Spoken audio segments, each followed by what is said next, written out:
made it. Hello. Hi, Twitter Ponies. Hi, Sunny. Hi, Souffle. Hello, hello. How you doing? Hi, Toaster. Hi, guys. The root trees are dead. Oh, my goodness. I wonder what that means. I wonder what that means will happen to their billions and billions of dollars.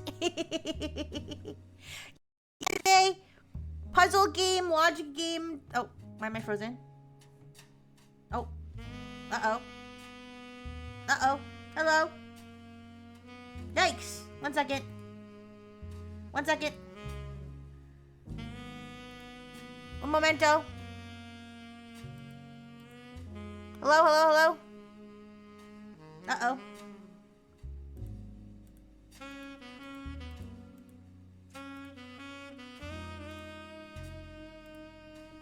Hello, hello, hello, hello. Testing, testing, testing. Okay, I think I fixed it. Sorry. Sorry, I think I know what was wrong. You guys remember, anybody who's at Tech Chat, that simulation that we were looking at, I had that running still. I think that was causing problems. Alright, I'm exiting out a bunch of tabs. Okay, sorry. Sorry. The root trees are dead. Long live the root trees. Alright, I'm back, I'm back, I'm back. So, this is a logic puzzle game type situation where we are tasked with finding out. We are tasked with finding out who are the true relatives of these dead billionaires, because everybody, of course, is coming out of the woodwork. Also, Dr. Fish, put your glasses on properly. Coming out of the woodwork to claim the fortune of these dead billionaires. And we have to find out who the real relatives are. I, of course, am one of them. But yeah, let's get started.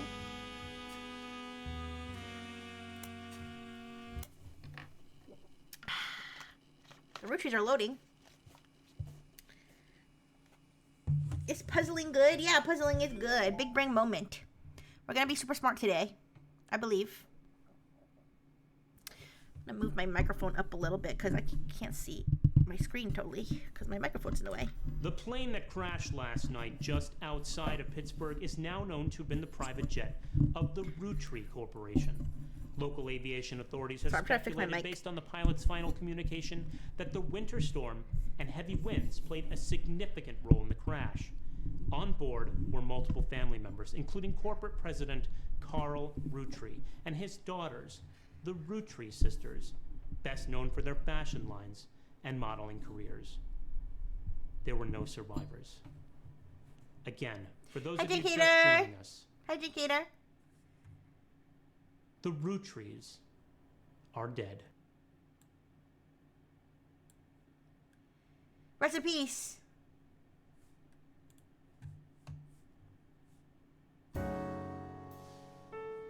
I like the music. Oh no! What's happening to my stream?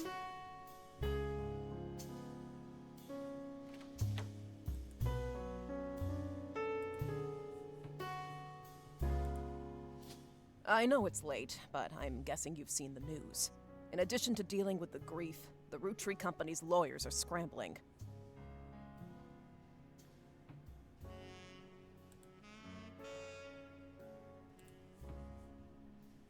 Ooh.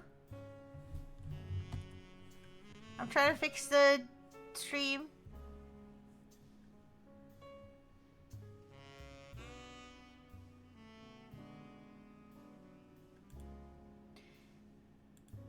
The game is taking up like a bajillion% of my memory. Why is the why is this game so intense? That doesn't make any sense. It's taking up 13,200 megabytes of memory. Is that normal? Oh, banana! Well, yeah, see, let's see if I can turn the game down.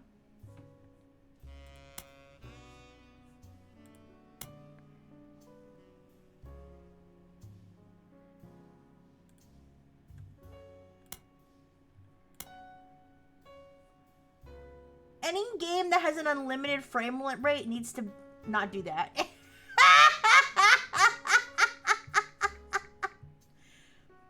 Any game that has an unlimited frame rate needs to limit their frames to like 120 max.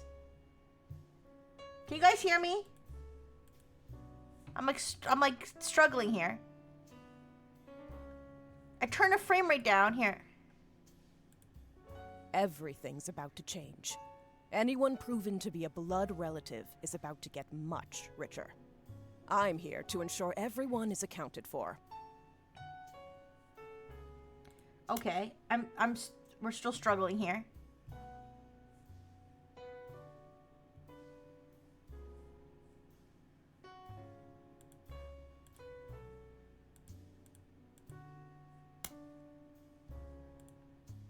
I will need to restart the game. Alright. You know what?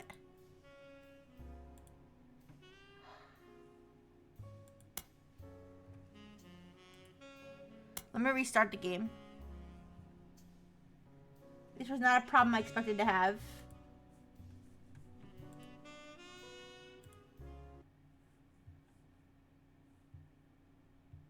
Okay. That is so weird. That was so weird. The game was like eating up like all my memory. Alright, is the stream still fucked up?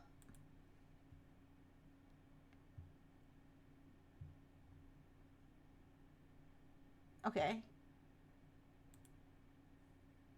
Okay, I'm hoping the stream will revive now that the game is off. Alright, I might just turn everything low. On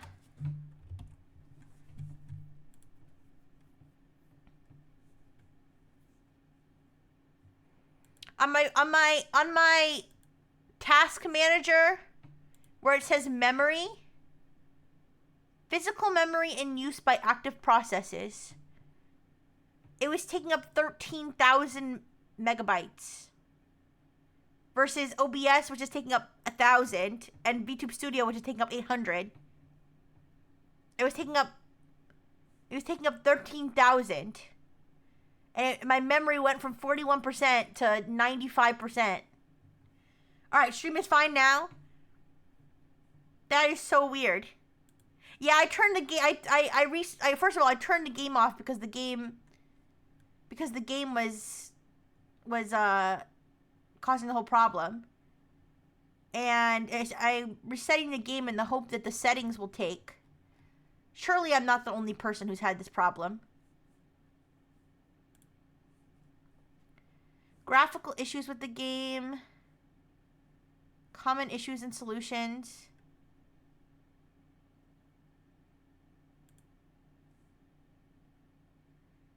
If your computer has less than 2 gigabytes of VRAM, the game is unsupported. I'm positive I have more than 2 gigabytes of VRAM. Compatibility mode. All right, let's launch it in compatibility mode. Let's see if that helps. That was crazy. All right. 13 gigabytes. 13 gigabytes. Yes, that's correct. 13 gigabytes. Sorry. 13,000 megabytes. 13 gigabytes. Yeah, I'm stupid. All right. Let me launch it in compatibility mode. That is so weird. This is not like supposed to be a graphically intensive game as far as I know. All right. Let's try again. I think I have 8 gigabytes of VRAM. I have a good computer. This shouldn't happen to me. Not to sound entitled, but...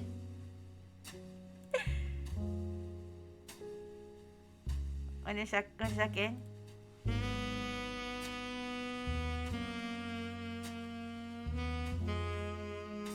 I have 12 gigabytes of VRAM, I think.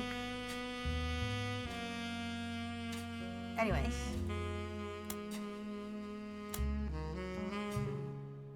Alright, the frame rate's limited. I still have these set as high. Let me check my process thing. All right, the game's only taking up 400 megabytes now, but let me start the game.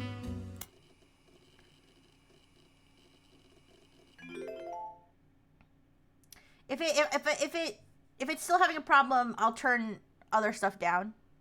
Right now, it seems okay though.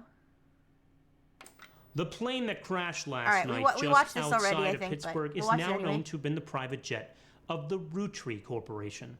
Local aviation authorities have speculated, based on the pilot's final communication, that the winter storm and heavy winds played a significant role in the crash. That's okay. On board were multiple family members, including corporate president Carl Roottree and his daughters. Looks like a real photo of a real Roottree person. Sisters, best known for their fashion lines and it was modeling behind. careers. Okay, it's not behind there were no now. survivors. You can tell from the chat. Again, for those of you just joining us, the Roottrees are dead. Do we need to do the potato test? Type potato in chat and see when it shows up again. I know it's late, but I'm guessing you've seen the news. In addition to dealing with the grief, the Roottree Company's lawyers are scrambling. Everything's about to change. Anyone proven to be a blood relative is about to get much richer. I'm here to ensure everyone is accounted for. I've heard you're an expert at sorting out complicated family trees. A genealogy genie, as it were. Anyways, hi Rickety Halo. I think Rickety Halo, yeah, and Yosome, I think you got here when the and Mango. I think you got here when the Oh, Jane Cater, thank you for 20 months subscribed! Thank you! Thank you for 20 months subscribed. Sorry, I'm catching up. I'm catching up with everything that happened when the crash was happening. Thank you. She's doxing my job. Oh, I'm an expert in family trees. Yeah, I'm an expert at doing your mom. She's part of your family tree. Hi, Neutral Good Lad. Hi. All right, did you see the potato show up on the screen? Hopefully you saw the potato show up on the screen and like very shortly after you typed it. So, if so, that means that the stream is in sync. I'm going to give you a quick test. Pass, and I can promise you the job of a lifetime. Let's do it. Complete the family tree of the Roottree sisters. Siblings are in birth order, oldest to youngest. Examine my evidence. Search the internet for clues. Fill in the names. Fill in the occupations. Fill in the photos. Sleuth. Alright, we got here. We got this photo. The person who hired you gave you this photo with a note attached. This was taken during the shoot for the Roottree Sisters Got Milk ad. I've tracked down a test photo from before they painted the fake mustaches on, which I thought would be more appropriate considered the circumstances. The ad's copy reads, "You might recognize our faces from the magazine you're reading, or you might recognize our name from the candy bar you're eating. Being a Roottree is a full-time job, but so is growing up. That's why the calcium found in milk is so important. Plus, you can't make chocolate without it." Okay. So, those are the sisters. I can see this one's wearing an engagement ring, right? So she's probably the one that's married, right? Okay. List of names. This list was provided to you by the mysterious person who showed up at your door. You'll need it to fill in the family tree. Alright, so we got all these Roottrees. Candy, Carly, Gwendolyn, Gwen, Christina, Lauren, Margolite, November, Raina, Riley, Samantha, and Tessa. It's very behind. Okay.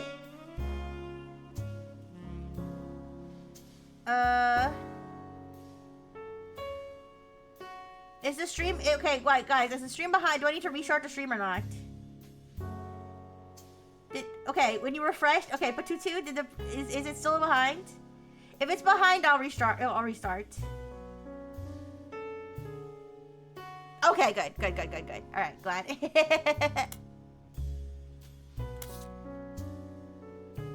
So that's all I have so far. We can also search the internet. So I'm gonna guess that the one with the...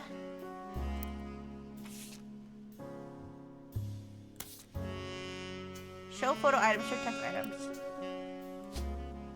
You don't have any portraits available. Oh, click on the faces on your evidence tab. Okay.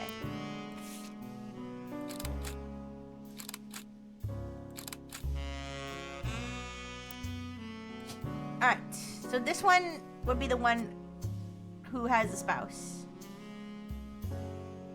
Occupation. Well, they're like models. They're models and actresses, right? Alright, let's go. Let's just... Hi, Bubon! Hi, hi! Okay, let's go to the internet. Oh, welcome to the text. Welcome to the Information Superhighway. Thanks for purchasing a new Cashew PC. Your PC is equipped with a 56K modem, which is fast enough to access any site on the World Wide Web, even those with high-resolution images. If you find anything interesting, be sure to print it out with your included high-end color laser printer, or burn a music CD to listen to later. If you want to revisit a search result, be sure to use Netscape Explorer's new history feature. Brand new history feature. Whoever invented internet history needs to die. Okay? Happy surfing! And remember, Cashew PCs are delicious. Cashew PCs are inedible. Do not try to eat the computer. Alright.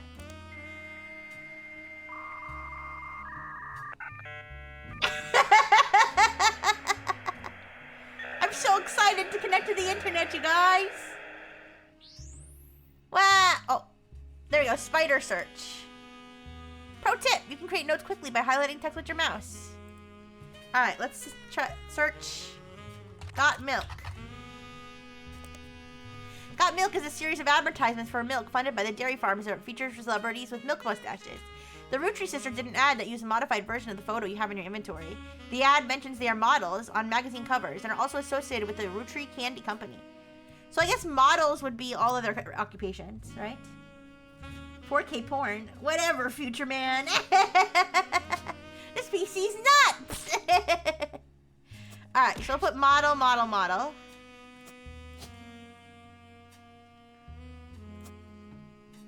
Hi, Lord Umbra. Hi, hi. Alright, let's look up Roottree sisters. Roottree sisters. There are a lot of obituaries that focus on the Roottree sisters' modeling careers. You also come across an unofficial Roottree fan site, seemingly created by a teenager. It's neon pink with purple text and hard to read until you highlight the words. The young webmaster writes, Reina is the most famous because she's the oldest and got married to TMS. I don't think I need to copy that. Let's keep this in mind. Let's keep this in mind though. Oh, should I use my new Pokemon Legends ZA notepad and Flamingo pen? Or should I just use my normal pen and my normal notepad? Hi, Diana! Hi! What am I gonna do with 4K porn on my state-of-the-art 480p monitor? I don't know. Embrace the whimsy. Okay, give me a second. Let me go get my notepad. Ugh.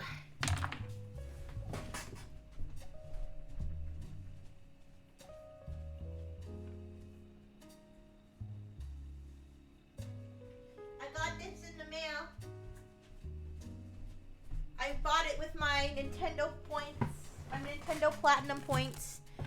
However, I did pay $8 shipping, so I basically paid for these. I got this Donkey Kong Bonanza flag. It's called a rally towel. I guess that's like, let me see what it feels like, the texture. If it feels like a towel. It does feel like a towel. But it's not really a towel. You don't really use it, like... I mean, I could probably use it to dry my hands, but that would be a shame, I think. To make it dirty. I know you guys can't see it, but it's got Donkey Kong riding the minecart in Donkey Kong Bonanza. And it says Donkey Kong Bonanza on it. It's soft. It's soft and it's like, I don't know how to explain the size. It's like the size of a pillow, about. Like the pillow like that you sleep on at night. That's kind of the size of it. Alright, so that's the towel. I was trying to smell it to see if it had a smell. I don't know, it smells normal. Alright, so that's my one prize, and then the other one I got is the Pokemon Legends ZA notepad. Or it's a memo pad. So it's just got memos with Chikorita, Tepig, and Totodile on them, and it says Pokemon Legends ZA. Hi, Bingo! Hi! And I got my Flamingo pen, which is a pen that has a flamingo at the top. My parental units got me this from Florida. And it says Florida on it. I was in your dream! Oh my goodness. Alright, so I'm gonna write the root trees are dead. And then we're gonna start writing our clues. So I'm gonna write Reina. Reina equals oldest, parentheses, married. Alright. And then I'll put Rose, middle child. Rose, middle child. And Riley, I'll just put smart. I don't know how we can verify that. Riley equals smart. Alright. I know. They all start with RH. You might think they are rich just because they are models, but their dad is also the president of the candy company, and their mom, Brenda, is a fashion designer. Oh, let me write Brenda equals mom. Brenda equals mom, and TMS equals husband. Hi! Am I winning? I'm on my way to winning. Alright. Their mom, Brenda, is a fashion designer, so I'll put mom fashion designer.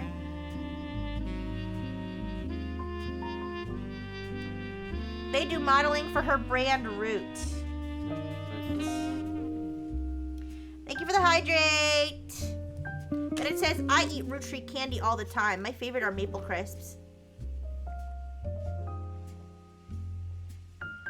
And try to dress in plaid root clothes like Riley does in most posters. Ooh, Riley, I'll write plaid. I want to get my ears pierced like Rose. Rose, ears pierced. This is easy, you guys. The website's author continues to talk about her own life and what she likes about Root fashion line, but none of it is relevant. All right, so we got a lot of information from that. Let's take a look at our picture again. So this one's wearing plaid, and this one has her ears pierced. So we can pretty much put together. We can pretty much put together who's who now. So we put Rose is the one who has her ears pierced. So, and she's the middle child. And then the youngest is this one. So we got Rose.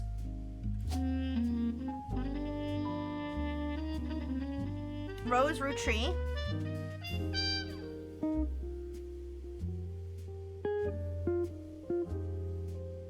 Where's Rose?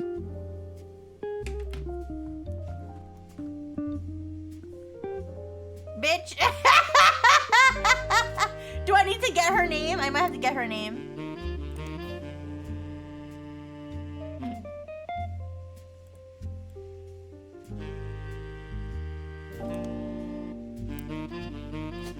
Wait, which one's Rose again? The middle one.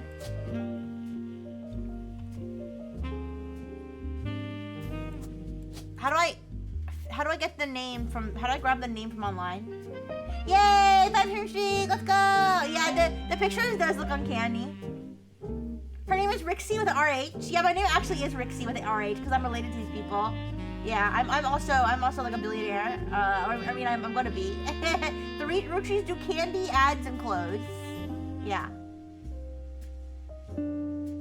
Yeah. Highlight it maybe.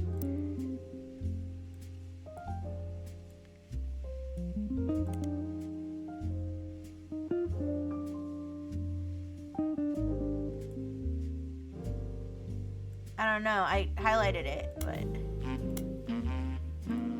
I saved as a note.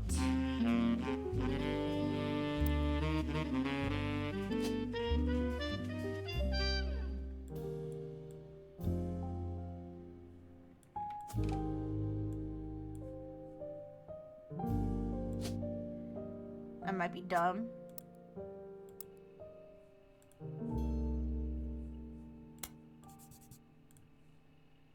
Let's search Rose. Maybe she goes by a different name. Spider Search was founded in 1997. It's one of the most up-to-date and advanced search engines, but the modern technology has its limits. It's recommended to search for only one person or concept at a time. If searching for a name, use both the first and last name if possible. Rose Rutri is not as popular as her older sister Reina, but still is still very well known. Most of the time, they're lumped together as the Rutri sisters. Unfortunately, the results for Rose by herself don't lead to anything different than when searching for her sisters together. Can't find what you're looking for? If someone isn't in the list of names that your employer provided, doing a deeper dive on what you learn about them will often lead to additional discoveries. A good research tip is to make note of any brand names, books, product lines, or magazines that you don't recognize and search for them.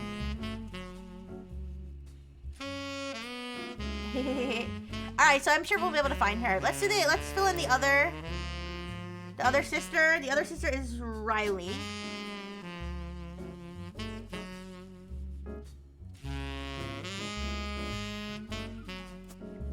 Oh, and this one's Reina.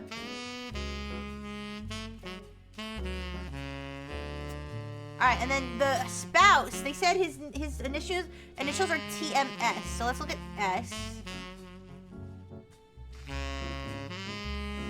It's Thomas Sheridan, maybe?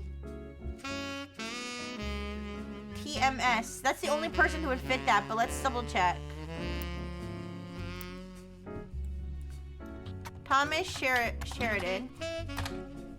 TMS is a common abbreviation for early 90s teen heartthrob Tommy Mark Sheridan. His first credited role as Thomas Sheridan was on a soap opera called Time Marches Onward. He skyrocketed to popularity after his starring role in the sitcom Brother Trouble. Since the end of Brother Trouble, he has often been on the cover of tabloids for his supposed drug use, and more recently his relationship with Reina Rutri. After a short engagement, they married in 1997 when she was only 19 and he was 23. Cancel him! Cancel him! She was a recent child, you sick fuck! Anyways, alright, so let's put Tom Sheridan. Alright, so we just need to find Rose's name. Alright, let's go back to that one website. This one. So, we're looking for Rose. So it says Rose is the middle child.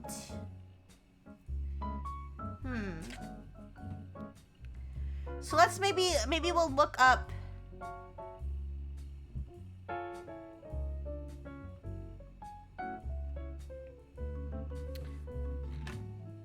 Maybe we can look up Root. Root's a pretty common word, although most searches are not case sensitive. If you're searching for something specific, you should keep an eye on how it's spelled and punctuated. Alright.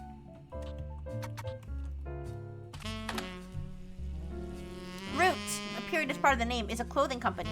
They make clothes for children from toddlers to teenagers. Although their website is down, likely due to increased web traffic, you find countless retail sites attempting to advertise their clothes toward the target audience. One of them has this to say: you spied the Rutri sisters looking hella fly on catalogs, magazines, and posters. Now you too can be like Riley, Rose, or Reina. You also come across a website from a collector of clothing catalogs.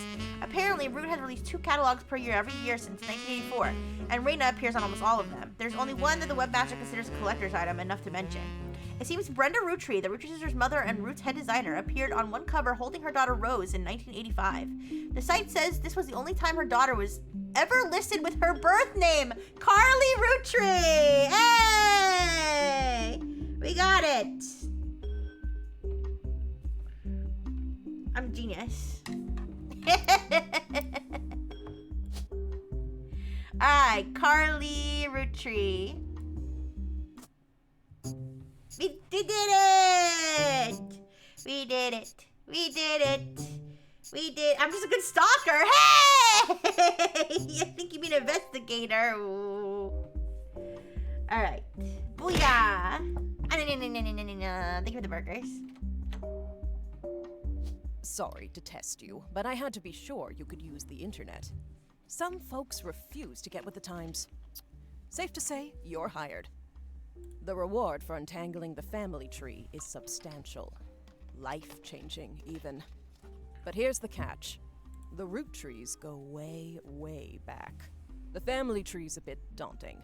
Most people freak out the first time they see the whole thing. But I'm sure you'll be fine. The man who started it was particular about whom he considered family. For your purposes, you only need his direct blood relatives. Anyone related only by marriage is optional. But filling them in can lead to useful discoveries. I guess. Lastly, you now have access to some unique websites, plus a list of notable root trees. Notable people are easy to find via your search engine, and marked with stars on the family tree. I'm off for now. Notable Carl people. Roottree had a lot People in who his have office. Wikipedia pages. I'll look for anything useful. I'll return once you identify 6 more blood relatives. Alright, sure, I'll do that really fast because I'd so enjoy your company. Sorry, one last thing. This might sound odd, but if anyone else claiming to represent the root trees reaches out, I'd appreciate you not mentioning I was here. Thank you, and good luck. Okay, sure. Alright, now we've got this whole family tree to figure out. Oh boy.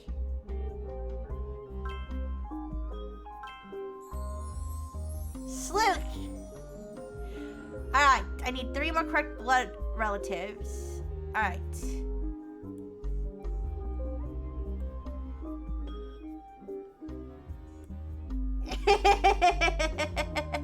Yes, yes. Alright, so we know that the wife is Brenda. I'm guessing this is the father. Right? I forgot what his name was.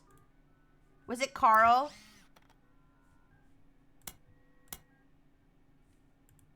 The Roottree sisters and their parents died in a plane crash on December 6, 1998. The next evening, a shadowy figure appeared at your door and said the lawyers were looking to sort out the family tree. After a quick test, the figure gave you access to some resources. This included a list of notable Rootrees who they said would be the easiest family members to place. They said that they would return in the time it took to fill out 6 more blood relatives. Spoiler alert, the patriarch's Kenneth Edge! Ooh. Okay, notable Roottrees. The Roottree sisters, Carl Roottree, Elias and Gwyneth Roottree, Gwen Roottree, Red Roottree, Jim Roottree, Lauren Roottree, and Miracle Jr. Alright, I think Carl's gotta be the dad. I think he said that in the video. This is an advertisement for 5 pieces aimed at kids from the magazine Teen Blast. It mentions that the 5 pieces were named as such because of the original creator had 5 children. The ad also mentions that the current 5 flavors are not the same as back then. Radical new flavors, because it's no longer the 1920s. Oh, intuition. You've been in this line of work a long time, so in fact, you've developed a 6th sense for how useful your evidence can be. The numbers in the magnifying glass refer to how many clues are connected to a specific piece of evidence. At the start of your search, the notables list sets off alarm bells. A list of famous people that you can find via search engine. It's pretty rare to get something that useful. Best take advantage of it. As you progress, these numbers will change. Whenever you find more evidence or lock in family members, new discoveries will be added to the list, and old evidence will become less useful. Trust your intuition. If a piece of evidence seems too good to be true, take a closer look at the people or phrases it mentions. Often the most satisfying revelations come from retracing a path that you thought was fully explored, armed with a new perspective. Sometimes the reason certain evidence has a high value is because it can lead to finding more evidence. So there's 11 pieces of evidence tied to this fucking candy? What even is an elderberry anyway? Alright, so I'm guessing maybe the flavors are named after the children in some way. So we got cool chocolate, bad blue raspberry, awesome apple, power plum, and so strawberry. Alright. So let's... One second.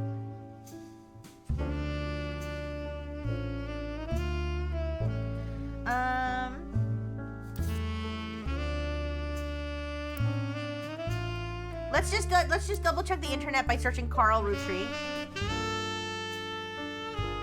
Bye, Caesar.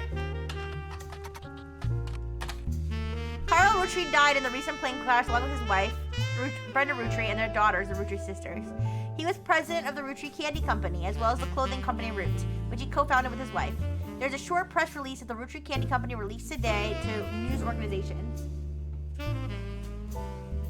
The candy's plot relevance is thicker than a bowl of oatmeal. I guess, It is with a heavy heart that we mourn the loss of Carl, Brenda, and the Rootry sisters, and the other employees that perished in the terrible tragedy. The entire Rootry family is in shock and requesting privacy at this time. As the head of our company, Carl was an incredible man and unmatched leader. Filling his absence will be difficult and may take considerable time. In the interim, we hope that you join us in looking back fondly on Carl and his family's triumphs and accomplishments. They go on to list some of these accomplishments. One of them seems relevant to your search. Like his great-great-grandfather before him, Carl earned a highly prestigious Watchman of the Year title. Okay, I could write that down. Well, we should, instead of writing it down, honestly, I should highlight it like this. I'm making a note. Ooh, search periodicals. Highlight. So now we have our notes here. What's with the music? Are you rizzing a girl? But the card says it's still so weeks before you meet that Taurus girl. Is my prediction wrong? I'm not rizzing anybody. I'm investigating. It's detective music. It's like detective noir music, okay? Alright, so we know this is Brenda. We don't have a picture of the dad yet, right?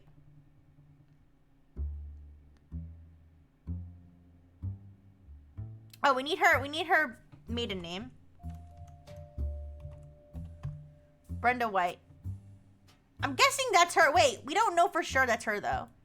Cause remember, we didn't. Oh, actually, no. We have all the names are on the list. So because Carly's was on the list, we just didn't know that was her name. All right. He's a CEO. Thank you for the burger. Wait, the internet search was all text. Where the heck do we get pics from? The periodicals, I think.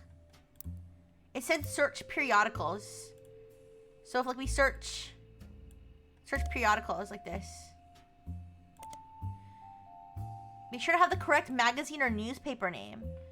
Oh, we need the names of the magazines. Okay. Wait, public library. Oh.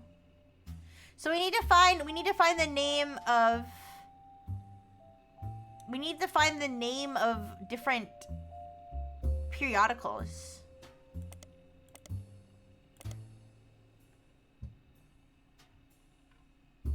Oh, Teen Blast is a periodical. Here, let me write Teen Blast.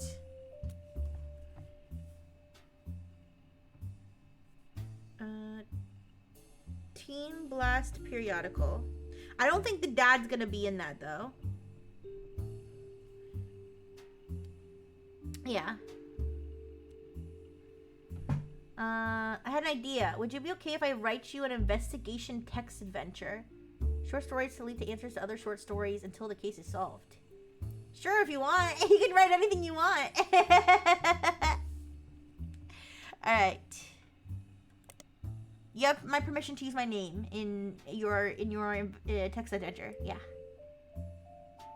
Root and the snack company are our first leads. Yes. There was when he did the Got Milk. Oh wait.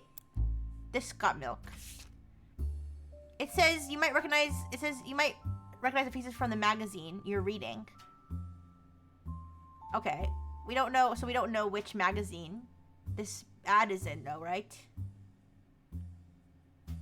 Deep detective voice. It was the late night on the 30th of the 5th. I was finishing my 7th cigarette when she came to my office with a sad expression. She was a leggy girl, 12 legs in fact. Caesar, you should become an author. You should become an author. You're so good with words. So many feet to smell. I'm gonna pin that. That's too good.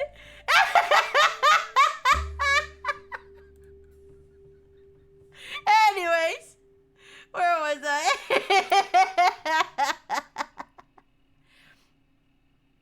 Okay, let's look up. How about Root Tree Tree Candy Company. Mixed in with the recent news of the plane crash, there are a lot of results for Root Tree's extremely popular candy products. Their official website is unstable due to the traffic it has been receiving. However, you find a direct link to the history section that manages to work momentarily. The Root Tree Candy Company was... Here. The Root Tree Candy Company was founded by Elias Roottree shortly after he married his wife Gwyneth, whose family owned a small farm called the Anderson Maple Farm. For reasons that aren't explained on the page, it has no CEO and no stockholders. Instead, it's run by a president with input and votes from extended family. All right, so I'll just put it's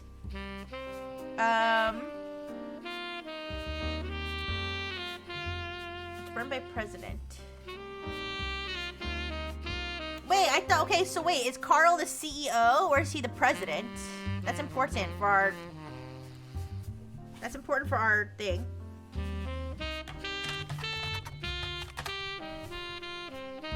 Oh, president.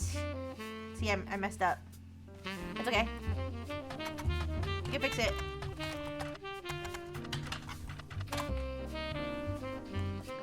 President. Yeah, I put CEO on accident. Yeah, that thing. Alright. The site does mention that every president has been a direct descendant of Elias and Gwyneth, including Carl, who despite his death is listed as the current president.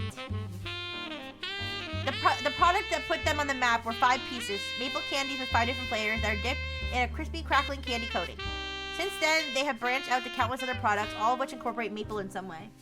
Their sister company, simply titled Root, specializes in children's clothing. The primary models for Root are the Roottree sisters. Alright, so let's go back here. I'm gonna put president. Baby. I like how baby can be an occupation. I wish my occupation was baby. Alright. So we can go back. Root Tree Candy Company was founded by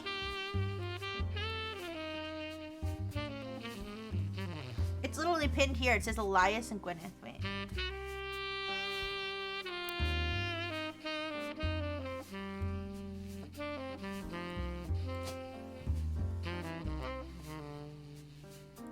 Oh God. Elias C, Elias M, Elias Jr. Alright, and what about Gwyneth? Gwyneth Anderson, Gwyneth Madsen. Alright, so they're not gonna make it so easy. Although we do know he was the first president. Yeah. Alright. Oh, the Anderson Maple Farm. The Anderson Maple Farm. That's gotta be Gwyneth Anderson. Alright.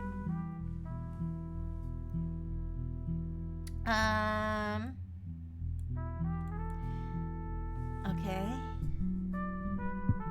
So now we just gotta find a picture of the dad's pretty face somewhere. You don't think he ever posed for Playboy, right?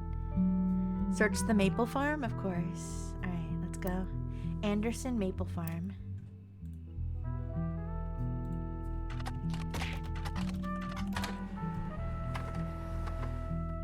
You find some information on the website for the first Anderson Maple Farm.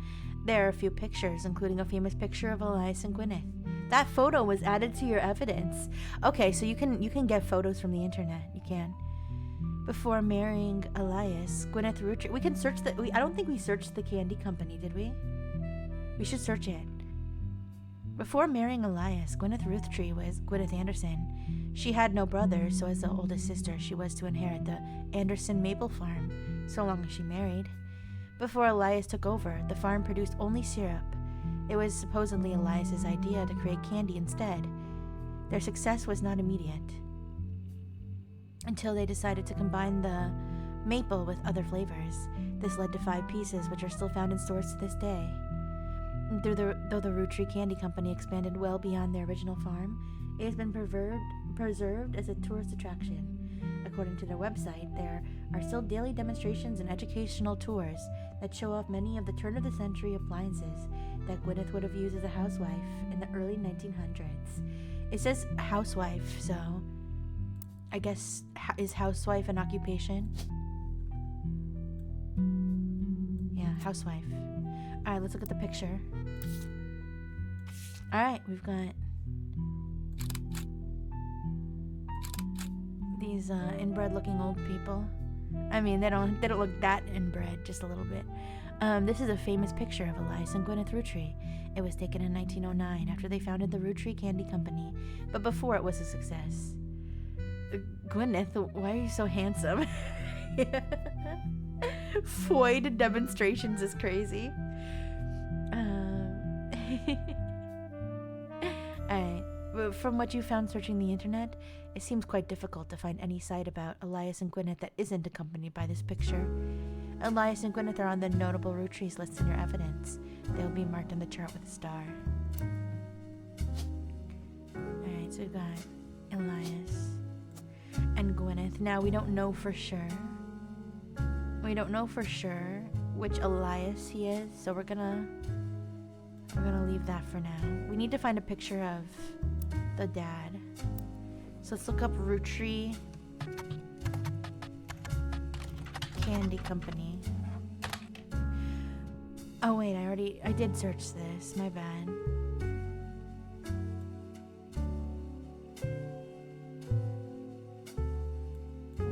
We've got to find a picture of him. Hi, Groudon. 90 days streak. Oh my goodness, you're so close to 100. I know you can do it, Groudon. I believe in you. You're an amazing legendary Pokemon. Why does it sound and look like Gwyneth wasn't real? I'ma hush my mouth. Wait, what do you mean? Alright, let's see. She was just a mannequin. She was a mannequin. Wait a second. Is that Dr. Fish on a leash? Oh my goodness. Anyways. Yeah. Okay, let's see. Rootry Candy Company. Let's search. Elias Rootry.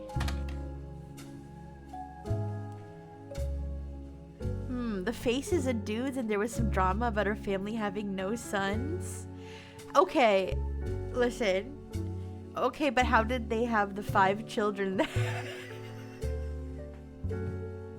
How did they have the 5 children? They grew on the maple trees at the maple farm. Carefully, okay. They acquired them from various locations. Alright. Elias Rootry was the founder and first president of the Rootry Candy Company. What you find is essentially a propaganda site about him created by the Rootry Candy Company. At the top, there's a picture of him and his wife, Gwyneth. There's also a biography section that has some additional information. Elias is credited with inventing 5-piece, a popular maple candy. Before that, the farm he inherited by marrying his wife only produced syrup. I have 2 Rixie stories I want to write. One crossover where Rixie is on the Pluto universe, a dark Astro Boy, and one where Rixie's corrupted by a virus and fights other superpowered VTubers. But are dark and I don't have time because I'm lazy. And Rixie doesn't enjoy depressing stuff. Aw. Well, if the Frontineer produced something depressing, then I would still appreciate it very much. The images look AI, or they went heavily on purpose for uncanny, creepy looking. You know, I don't think they're AI. They do look weird and uncanny. I mean, they kind of look like the type of uncanny a human could produce. Also, when did this game come out? Let me check.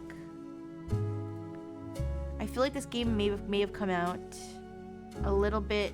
Okay, never mind. It was 2025, so I was thinking it was more like 2023, but it is 2025.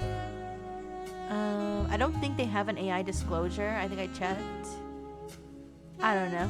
It's just creepy looking pictures. The hands are too good. Yeah.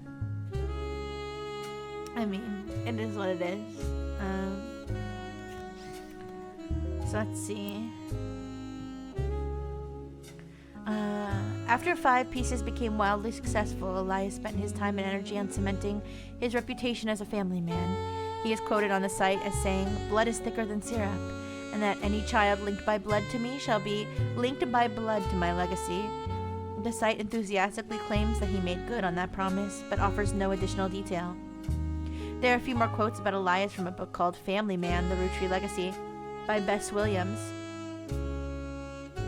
Elias is weird too, yeah. Yeah, he wants his blood to be spread all around. Alright, to say they are biased is a massive understatement. So we'll look up this book here. I'll just put Family Man, Root Tree Legacy by Bess Williams. Yeah. Yes. A vampire. I don't know. You imagine the root trees aren't actually dead. The whole plane crash was staged. Something weird like that. Alright, below that, there's a long list of accomplishments and awards, and one stands out. Like his great-grandson, Carl, Elias was voted Watchman of the Year. Alright, so we have that one already. Yes, we can. So we can just go to our notes here. Can we copy this? We can... Oh wait, this is a period. Wait, this is a book. Sorry. Oh, I can't paste. Wait, I can. There we go.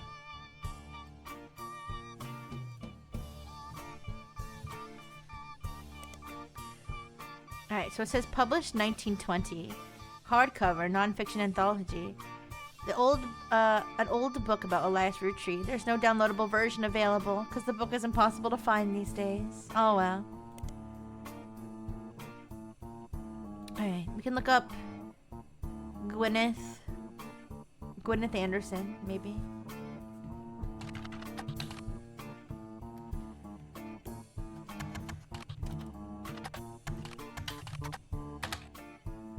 You find some information on the site for the first Anderson Maple Farm.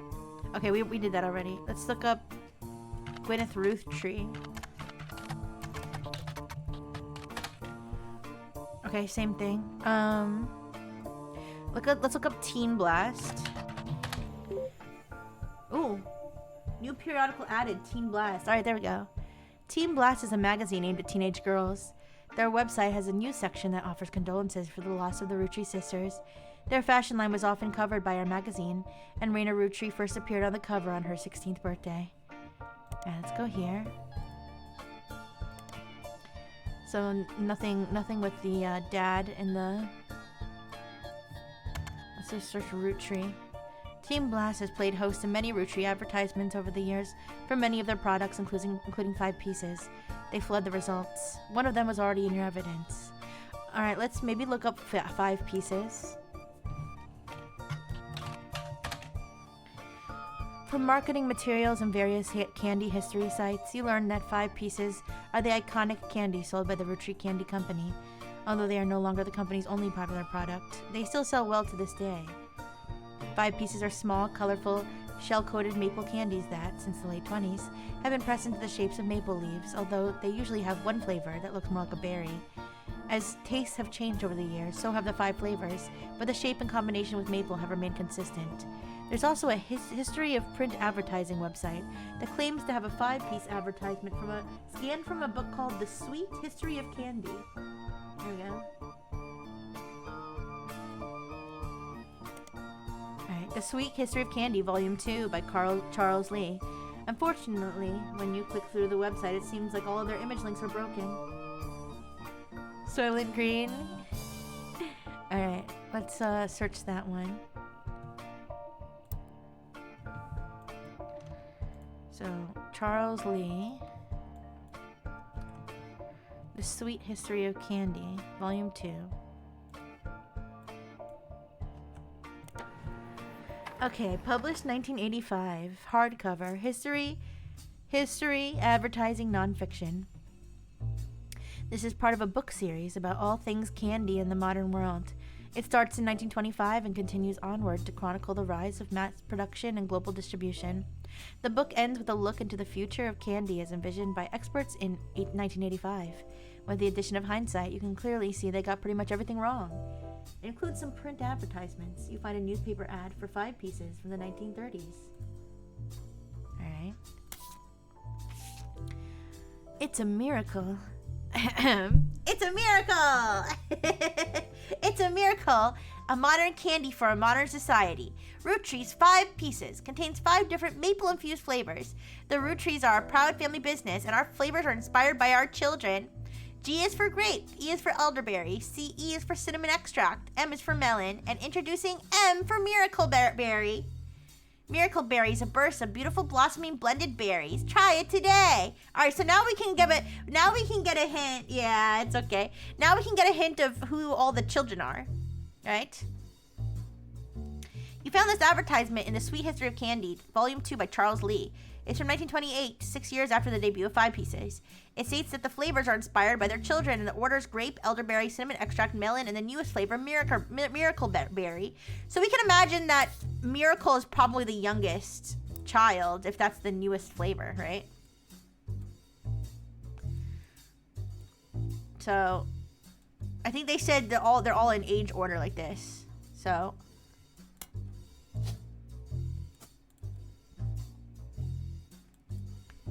we can put Miracle. Oh, God. All right. Well, she's probably the first one, right?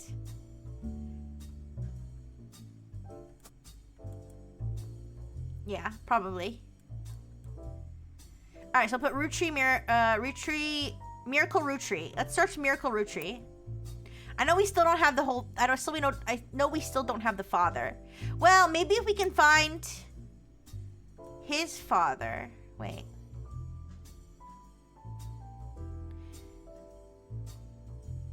Yeah, maybe if we can find his... Oh, no, his grandfather? I don't know. We just need a picture of this guy. Hi, King Bry! Hi. Welcome. Thank you for the hydrate, Dunk Spread. Thank you. How you doing? I hope you had a good stream. Hi, Hika. What did you raid into? What do you mean? What is that? Oh! Just a little detective work. Just a little detective experience. Detective noir. Type shit. How you doing? Let me give you a shout out. We're doing a little detective work, you see? Alright.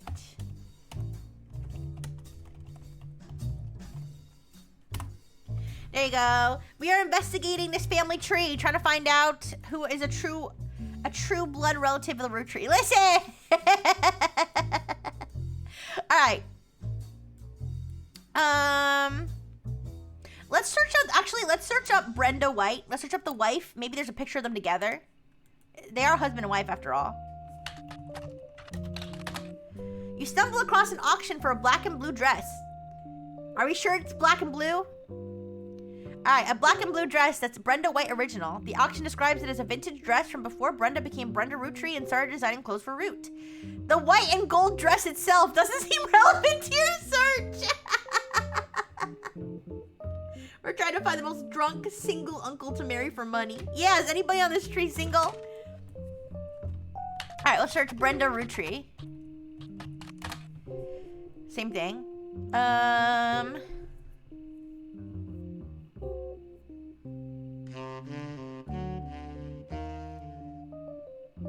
let me think. Miracle Root Tree. We find a website for a Miracle Network, a production company run by the Miracle Root Tree estate. It's quite bare bones, but has the following blurb. Witness the testimonies of Miracle's Root Tree. Miracle Root Tree arrived so late in his mother's life that doctors swore he wouldn't survive his first year.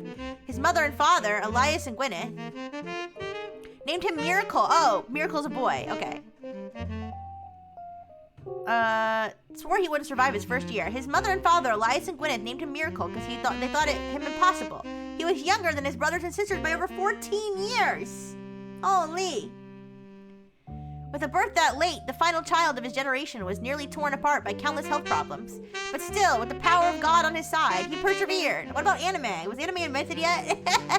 He triumphed over these complications and even regained his sight to spread the healing word of the Almighty. 23 years later, Miracle Root Tree Jr. arrived and became the famous family's second vessel for the higher power. How do they talk about a boy being autistic? Wait, Alright, at 18, he unburdened himself from the Rutri name and took his father's testimony to a whole new level. Via the power of television, Miracle Jr. spread the gospel across the entirety of New England. He has since left the life of glamour and glitz behind to reach those places that need it most. The power of the Lord, coming to a town near you. Below the blurb is a flyer about the tour, which is in your evidence. All right, let's take a look at this. Witness the power of the Lord in the summer '96. 3 Generations of Miracles tour, featuring testimony from world-famous Miracle Jr. and a special appearance from Miracle Rutri in his 68th year on God's earth. Children, now welcome. Celebrate with your pastor, Miracle Third, and his wife, Nicole. Okay, wait. Who's this? Wait. So this has got to be Miracle Jr. Oh, this is probably Miracle Third. This is probably Miracle Jr.'s son. All right, let's grab these faces. That tie? Wait a second. You know, now that you mention it. Also, the wife's name is Nicole. I'll write that real quick. Write down Miracle Third wife equals Nicole. Alright. Detective Rixie, I don't pay you to read articles. Where are my pictures of Spider-Man ass? Hi, Chris. Ooh. Please, Billy Graham. I don't know. Oh, Chris, hi, how you doing? The flyer for the 3 Generations of Miracles tour. The flyer is a few years old. It comes from 1996. The names listed are Miracle Jr., who is said to be world famous and gets top billing. Miracle Jr. is on the notable Rutri's list in your evidence. Miracle Rutri, whose flyer says he will make a special appearance. Miracle Third and his wife Nicole, who are said to be youth pastors. Alright. So we can fill in some stuff from the tree now. We're gonna go to Rutri, this one. And he is a pastor, right? Preacher, pastor, preacher. There's nothing like equivalent, right? Like priests or something. I don't think he's a priest, but just making sure we get the name right, the title right. Yeah. All right, preacher.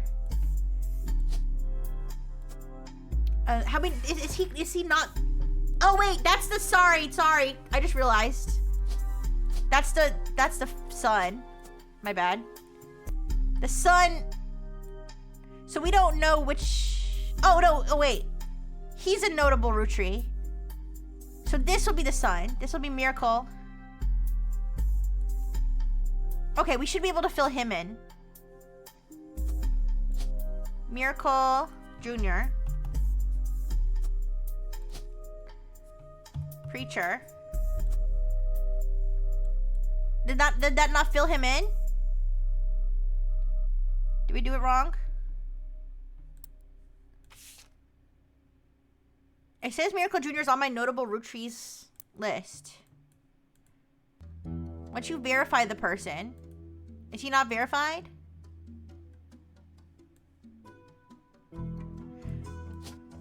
And then the wife, well, we don't know his wife's name. And then this is Miracle the Third. And he's also a preacher. Okay, so he got filled in. Why didn't the other one get filled in?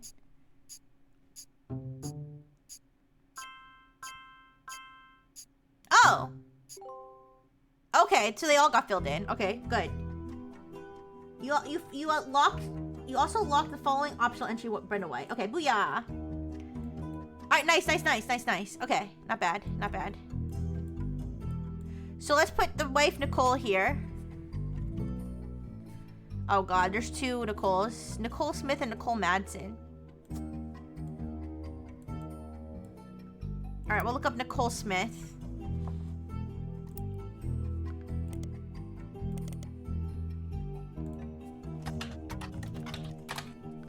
Nothing comes up. Nicole Madsen. Nothing comes up. Nicole Rutri. This bitch, nobody cares about her. Nicole Nobody. Nobody cares about her. She's not famous enough to have a name. What if we just search Madsen? Wasn't there a Gwyneth Madsen on our list?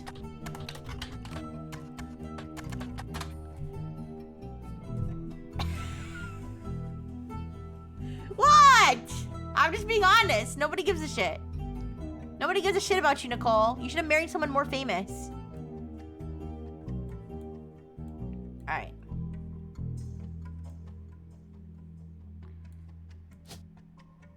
Oh, there's another. We're looking. Is there another photo? Okay, have we searched all the girls' names?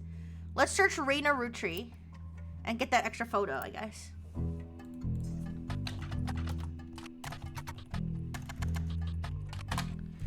There are lots of obituaries that focus on the Rutri sisters' modeling careers.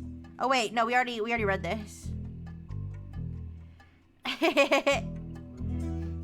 Oh, Maple. We didn't search Maple Crisps. What's that? Maple Crisps are Rutri's most recent product. Introduced in 1992, they are a series of circular crunchy wafers coated in nuts and chocolate maple flavoring. That sounds really good, actually. The website of a fan says they came to be during the tenure of Ernie Jr., a former president of the Rutri Candy Company. There's a commercial that aired a few years back during the Super Bowl. Ernie Jr., former president. So that's got to be one of the direct, they were introduced in 1992. That's probably his father. Ernie Jr. is probably his father. Let's see. Let's throw that in. Here, let's search. We can search Ernie Jr. How about this? No? Oh, Ernie Jr. was a former president of the Rutri Candy Company. He seems to directly precede Carl Rutri, and one website even says that he was Carl's mentor. He was apparently very successful as president, but not so much as a public figure. He was rarely seen in public and stepped down due to illness in 1996. So is he not a Rutri? The nepotism goes hard, yeah?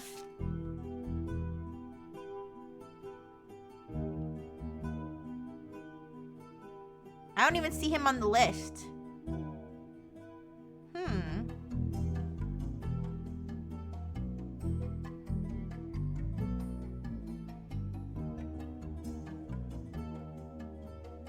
Oh, wait.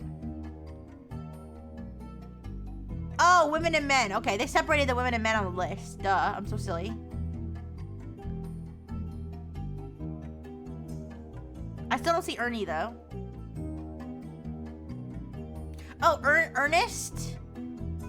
Oh, Ernest Jr. Madsen? Ernest Jr. Madsen. Let's search Ernest Madsen, then.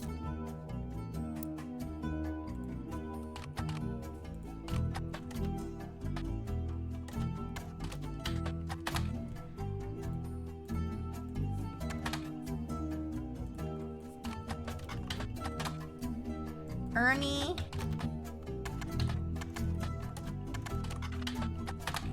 Come on now. Nobody gives a shit about you! Nobody gives a shit about you! Sorry. You're worthless! Alright. We gotta find out. Alright, let's see. It's okay. We'll figure out who can fill in. So we got the five children. Let me write this down. G, E, C, E, and M. And then Miracle, right? So let's go. I don't know if those are necessarily in order. I don't know if those are necessarily in order, but those are probably the initials. So who's CE? CE would be the easiest to figure out because it's two names. Clancy Edward? It's gotta be Clancy Edward. Clancy Edward Rootry. We just don't know if those are in birth order. Listen! we just don't know if those are in birth order. Clancy Edward Rootry.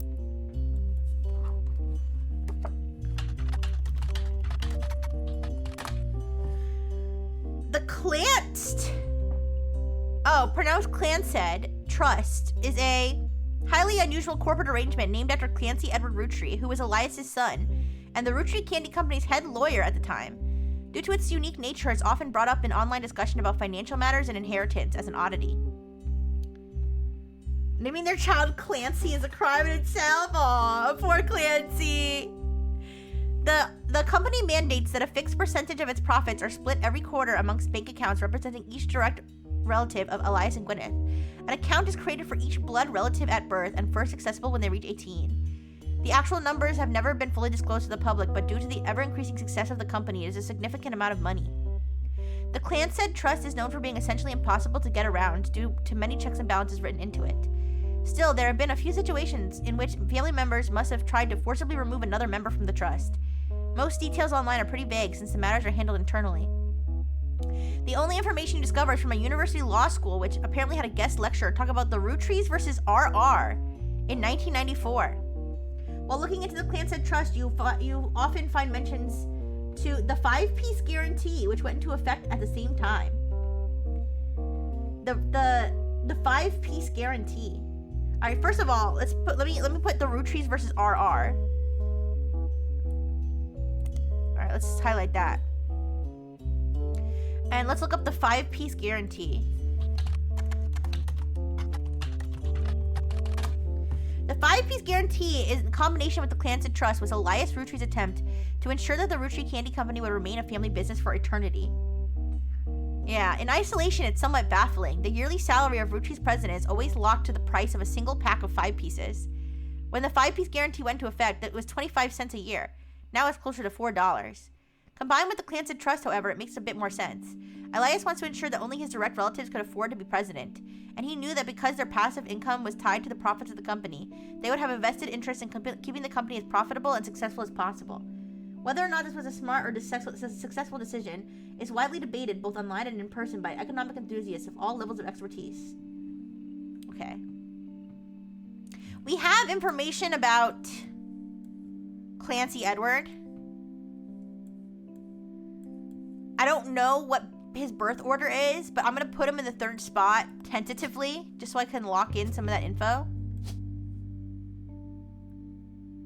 And then we can move him if we need to. Clancy Edward. And he was a lawyer. Alright. The president gets $4 annually. I don't think he gets $4 annually. I think he gets like an exact... what do you call it? Proportion, like what's the word? It's proportional to that amount. Convention got you exhausted. Oh, I hope you had fun though, Mega Flower. Thank you so much for the 5-month subscription. Yippee! Thank you. It's good to see you. Alright, give me 1 second. I'm just gonna go grab a another soda. $4 whole dollars. OMG, I gotta become president. Alright, be right back.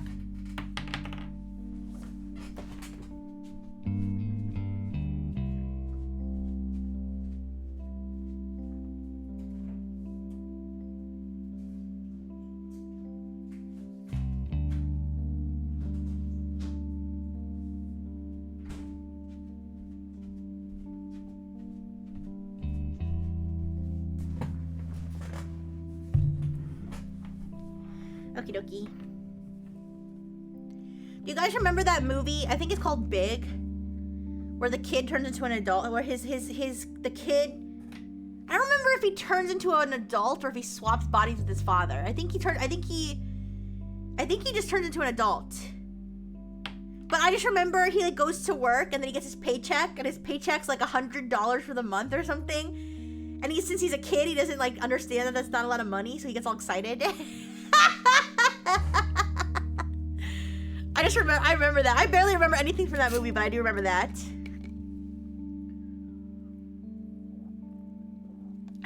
Okay.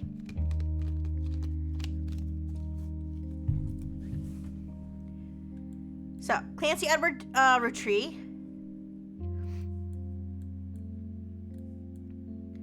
Miracle Rootry. Alright, let's look at the other names. So, we said G. We said G, E, C, E, and M. There's probably a lot of G's. Well, maybe not, though. Alright, so let's see. This is the men, and there's no G's. Thank you for the hydrate, Red Chimera. Hi. Alright, so there's a Gwendolyn and a Gwyn.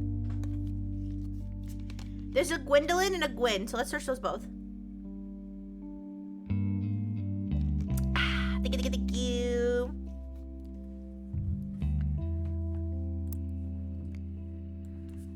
Gwendolyn Rootry. Alright, and what about Gwyn? Worthless. Useless. Nobody's. Okay, wait, I spelled Gwyn wrong.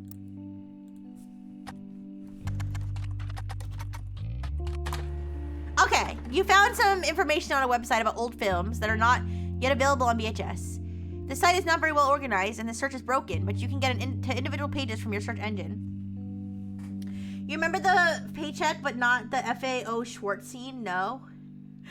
No. I just remember that. Guys, I saw it like so long ago. I saw it when I was a kid. So I remember being like, $100 is a lot of money, but I'm smart enough to know that that's not a lot of money to an adult. Alright, Gwyn Rootry is a somewhat well-known actress who was active in the 1950s. She often appeared in tabloids, especially around the time of her highly publicized divorce. Her biggest role was the minor hit movie Guys Like Us. She left, so we should highlight that. She left Hollywood after the flop of Christmas Mission. There's a widely circulated picture of Gwyn from behind the scenes on one of her movies, which you've added to your evidence. Did you know trivia? Gwyn was the granddaughter of Elias Rootry. Okay, so she's the granddaughter, not the daughter. She shouldn't have been named Rootry, but her father took her mother's famous name, which was quite rare in those days. Okay, so the mother's probably Gwendolyn. All right.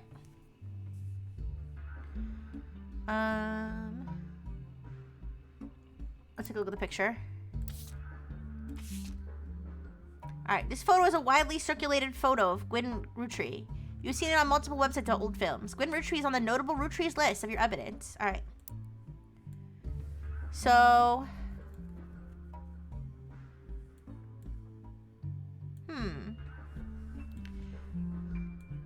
It said she was divorced, so this is probably her right here. So those names were not in birth order. If Gwendolyn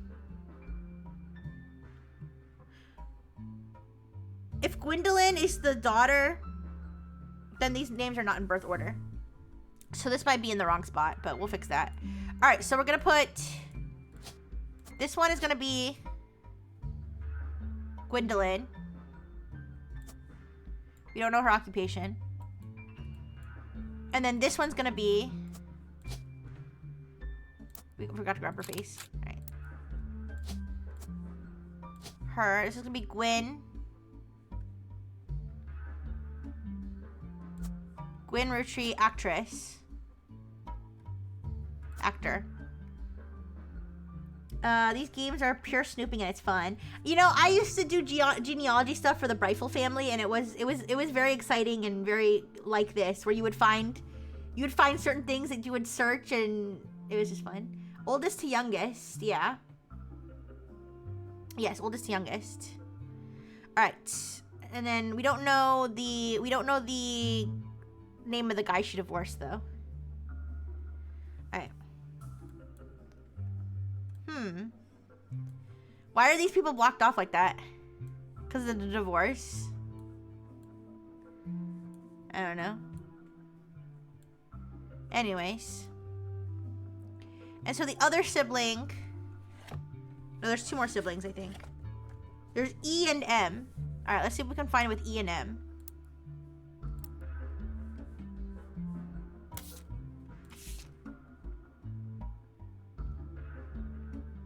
There's no E's in the girls. All right, Edward, Elias, Elias Jr., Elias C, Elias M. Probably Elias Jr., I would guess. And then another M. Miracle, Miracle, Miracle. Okay, it's probably a girl. Margolite. Margolite. All right, let's search Margolite root tree.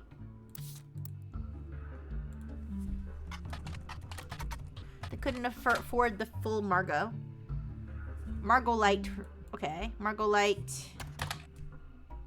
All right. Useless. Non-notable. No Wikipedia page.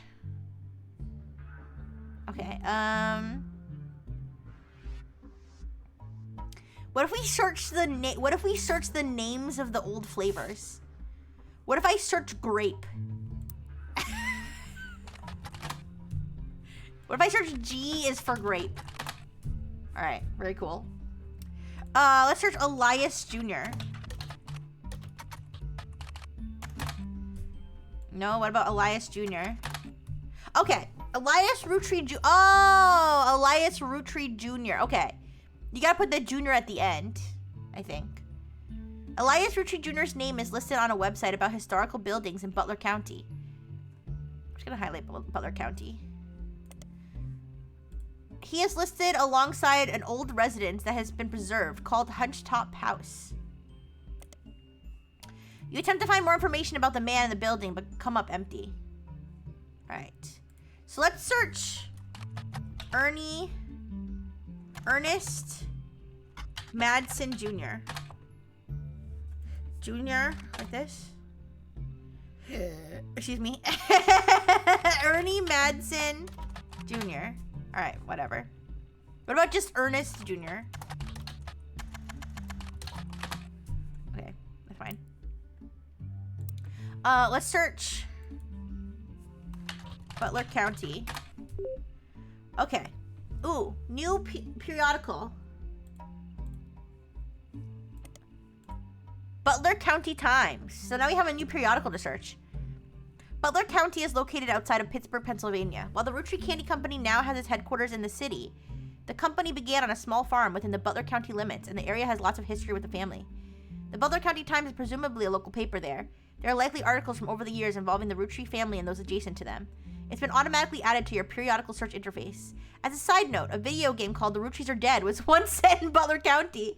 It turns out the creator never lived in or near Butler County, or even had any connection to Butler County. Interesting. Okay.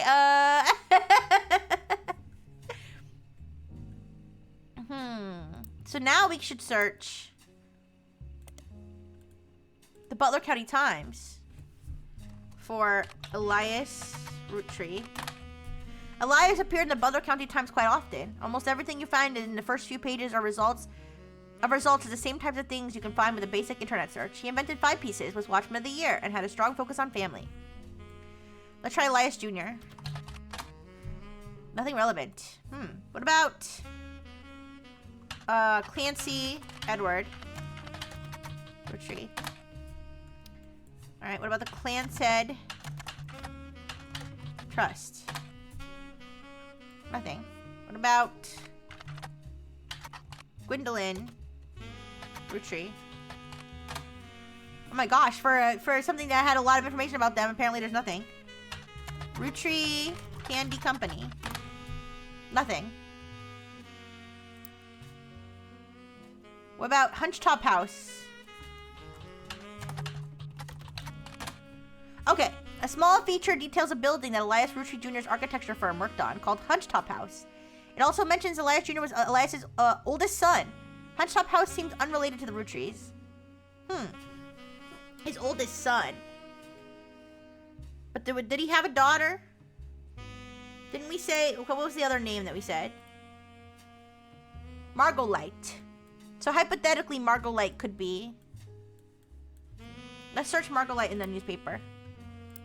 Margolite hypothetically could be the...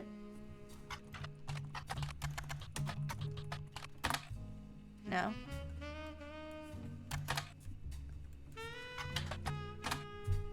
Could be the oldest. Alright,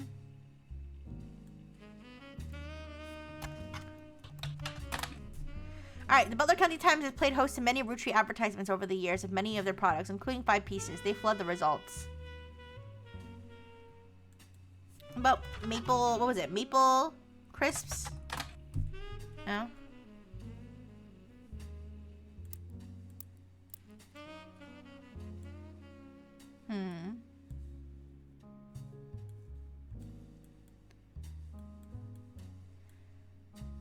So let's see, we don't know.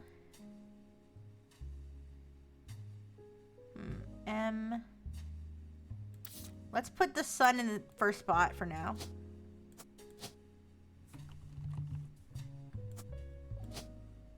Architect. Alright. Let's search the internet for Hunchtop House. Alright. Nope, that's all that came up. Alright, let's search the movie names.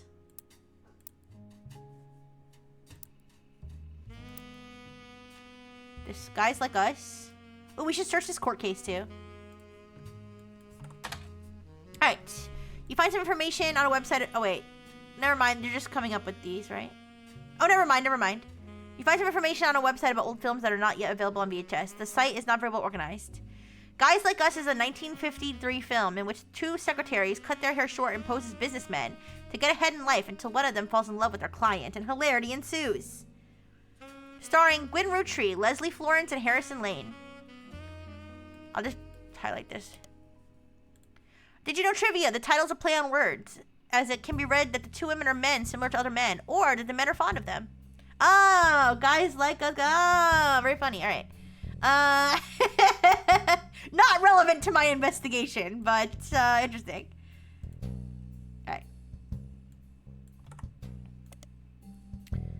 Alright, Christmas Mission is on a page called Flops. It was a war movie about World War I released in 1955 that received poor reviews and lost the studio money. Gwen Roottree had a role as a soldier's wife who wrote him letters from home. You find no additional information. Did you know trivia? The movie was marketed as an incredible true story, but no record of the events happening has ever been found. Alright. Let's search the court case. Roottrees versus RR. Alright, you found very few details about this particular incident with regard to the Clancy Trust. A student that attended a lecture about it wrote the following on a legal oddities website. From what you can tell, RR attempted unsuccessfully to remove a fellow family member from the trust. It was said that RR attempted 2 arguments. First, the person in question was born out of wedlock. Out of wedlock! And second, they committed a significant crime against a fellow family member. Still, due to the ironclad wording of the Clancy Trust, it was impossible to remove any direct descendants of Elias Roottree without completely dissolving the trust. Interesting. What about RR? No? Who could RR be? Let's take a look. Raina and Riley. It probably wasn't one of the younger women, was it? So we got Robert and Ronald. So hypothetically, it could have been one of the daughters. I don't think so, though. And then it could have been one of these dudes. RR has to be a Roottree. I think so. Let me see. There's nobody else that has an RR name. Alright, who is born out of wedlock? Do we have... this? It might be this top secret thing.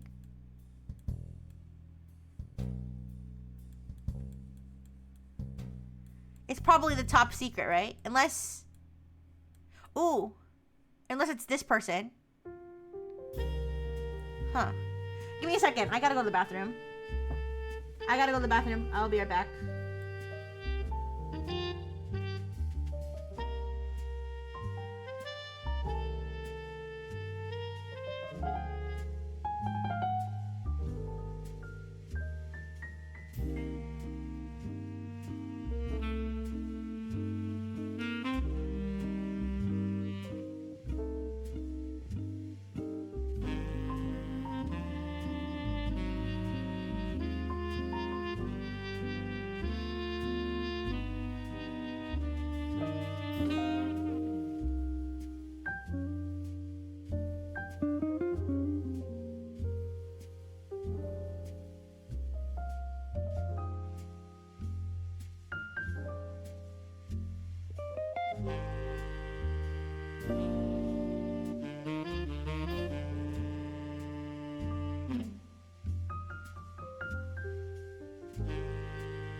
Okay.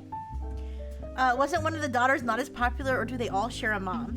I think one of the daughters is not as popular, but I think they do all share a mom. I think they said the middle daughter was not popular. Alright. Family trees use surnames from birth, even if the person changed their last name after marriage. Always use a person's most recent occupation. Okay.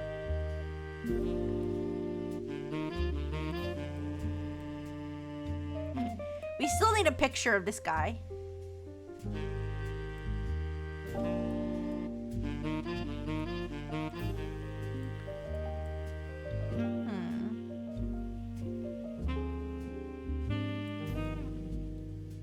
He has a notable sibling. Oh no, wait. Not sibling, sorry. He has a notable cousin.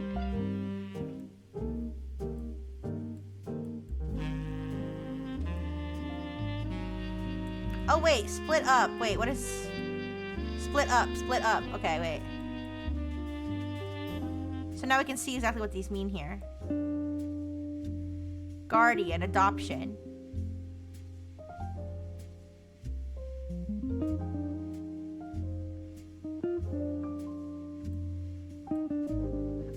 Oh, I see, wait.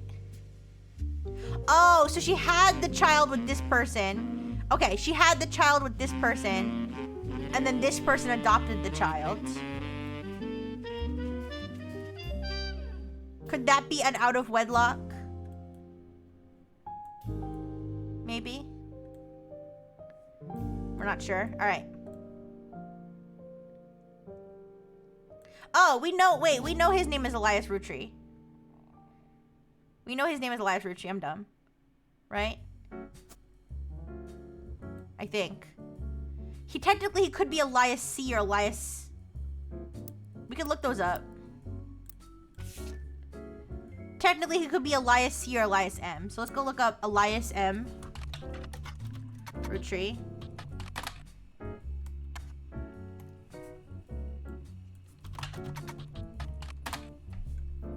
No. Let's go here. No. Let's search that Teen Blast thing for that Thomas Sheridan guy. No? Alright. Guess he wasn't that popular.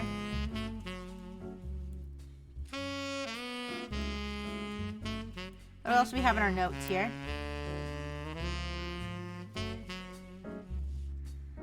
Oh, let's search Watchman of the Year. Let's search that. Let's search Watchman of the Year.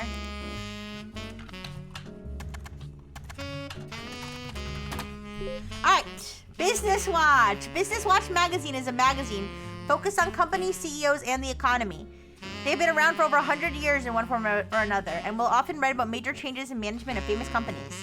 Every year, they offer an award to a prominent businessman who has furthered the field. They call this Watchman of the Year. You'll find through a few searches that 2 Rutris have been featured as Watchmen of the Year, Elias Rutri and Carl Rutri. They gotta have a photo of him. Business Watch does not host any online archives on any sites you can find via spider search. You may be able to find individual articles and issues through your periodical search. Alright. So let's search Carl Rutri. Carl Rutri, there we go. There we go, we got a picture. Carl Rutri was voted Watchman of the Year in 1987 for his work with Roots. The cover and summary of the article have been added to your evidence. Alright, there we go. Creepy looking guy. He kinda looks like one of them Twilight vampires. Alright. Carl Rutri grabs life by the roots. I didn't know life was your mom's name. Anyways, also, our ongoing coverage of who's in the corporate world. Carl Rutri was voted Watchman of the Year in 1987, and a photo of him appears on the cover. According to the cover, Business Watch is a magazine for and about corporate leaders and has ongoing coverage of who's who in the corporate world. Carl was chosen not for his work at Rutri Candy, but rather a clothing company, Root.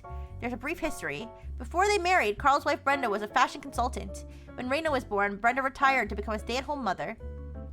Okay, so it's mother or housewife would be her occupation. Although I think we did that already. Alright, looking for a creative outlet, she spent any free time she had at the sewing machine. Raina's new clothes were a hit with other parents, including Carl's cousin, Jim Rutry. A notable singer who had a young daughter around the same age as Raina. Okay, wait. Let's tell, like, this whole thing.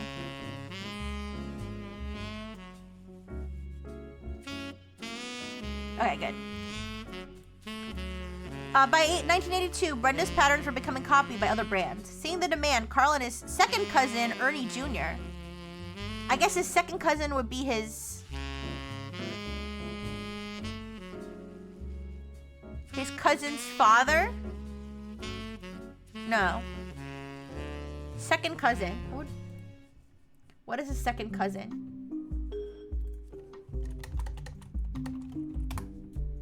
Someone who shares the same great-grandparents, but not the same parents or grandparents. Okay. I'll highlight that. Second cousin Ernie Jr. Okay. Other blood relatives who have a say in the company's finances refuse. I feel like we should search the term blood relatives. They keep putting it in all caps. Refused to fund anything other than candy, so Carl personally spent his entire inheritance to bankroll the clothing company. When the profits began to appear, however, the rest of the family changed their tune. They repaid his investment, and now Root exists under the umbrella of the candy company, and they all benefit. Per tradition, or perhaps superstition, new clothes always debuted the way the first ones did. Raina became their catalog's cover model. As she grew, the product line expanded to older kids as well. Her younger sisters were then recruited to show off the baby clothes. Carl was voted Watchman of the Year primarily for his personal gamble and ensuing payoff. All right. So now we got some information. We've got his cousin, Jim Rutry, who is a notable something. But he is notable. So we'll put him here. Oh wait, we had to put Carl's photo. Ah, there we go. Well done. These 3 entries are correct and have been locked. Elias, Carl, Gwen. And we didn't get any optional ones. Booyah! Alright, here she comes. Thank you for the follow, Watermelon. Thank you. I'll try to keep that momentum going. Carl's office was a mess, thanks to some burst pipes.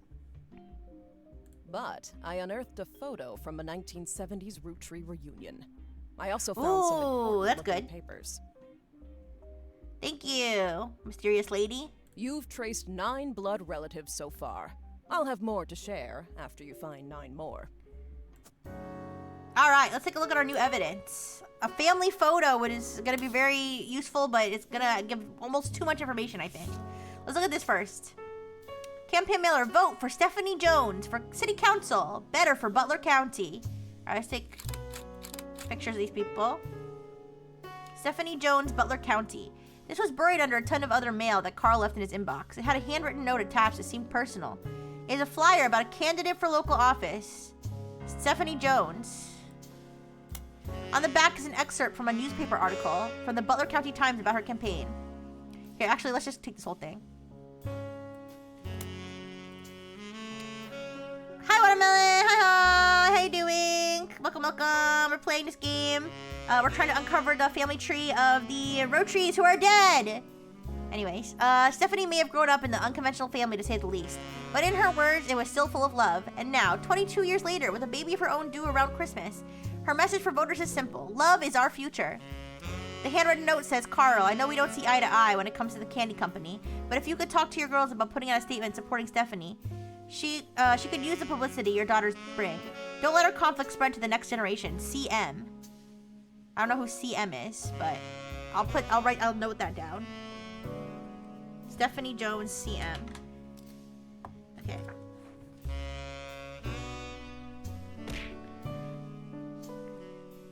Did you catch me? If you got a master ball, that means you caught me. Stephanie Jones, CM. Okay.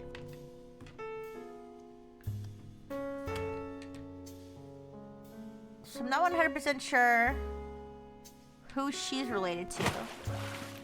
Thank you for the hydrate. Thank you.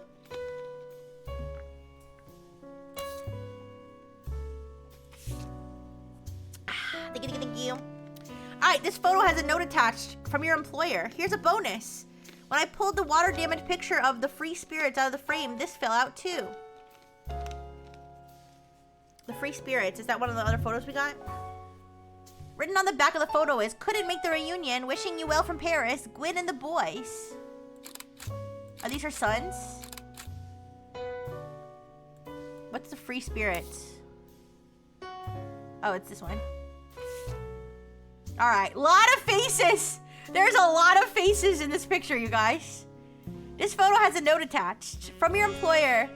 Note attached from your employer. Every 20 or so years, the Rutries will hold a big reunion and recreate an old family photo.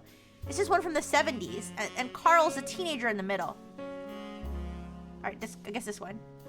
Sorry about the water damage. A pipe burst in Carl's office. On the back of the photo, in childish print writing, it says November. There are also a large number of cursive signatures. They include, oh God.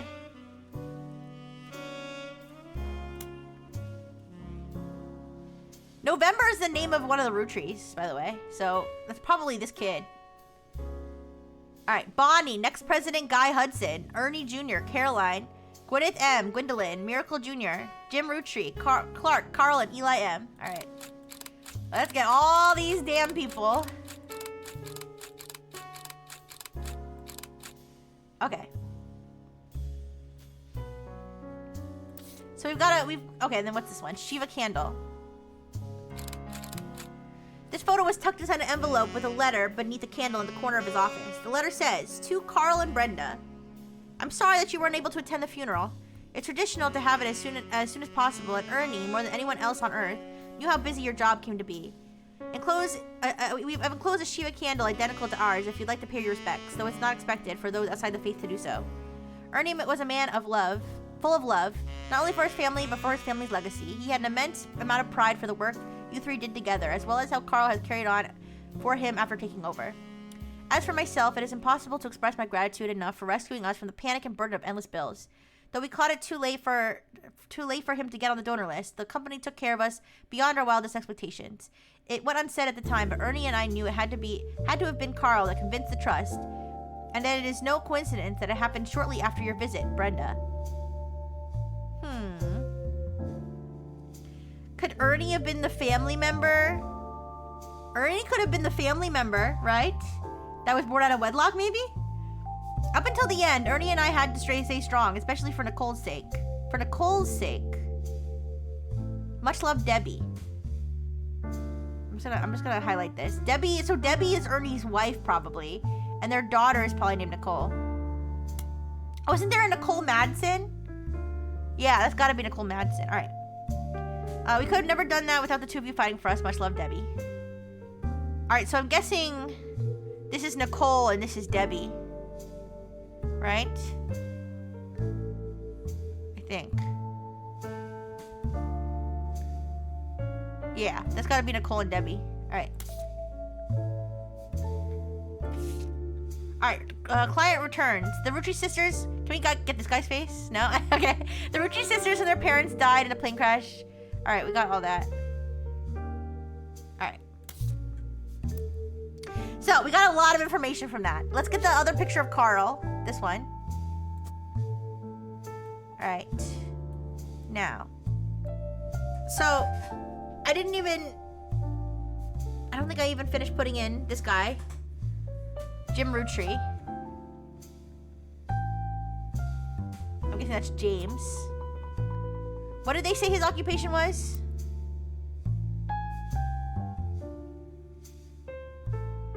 A singer. Right. Probably musician, right? Yeah, musician. I don't think we have a picture of him that I know of. He might be in the family photo.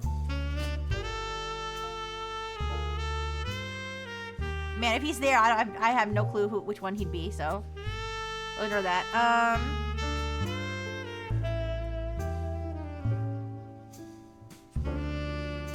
We gotta find out where Ernie fits into all of this. It's his second cousin, so they have the same great-grandparents, but not the same parents or grandparents. So he's gotta be got to be one in like one of these areas here. Madsen is the name.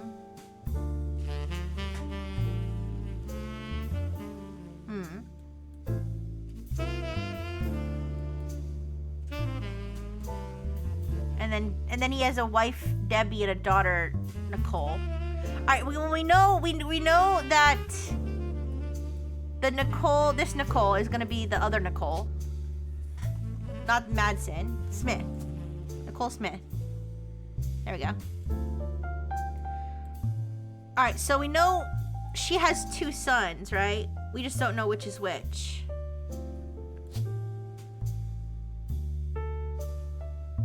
I mean, this one looks older, but I can't say for sure, but let's see if there's any more information on this photo.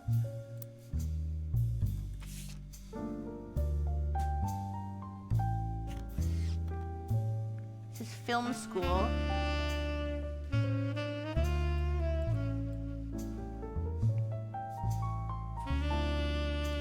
Maybe I'll search the term film school. It's just called film school.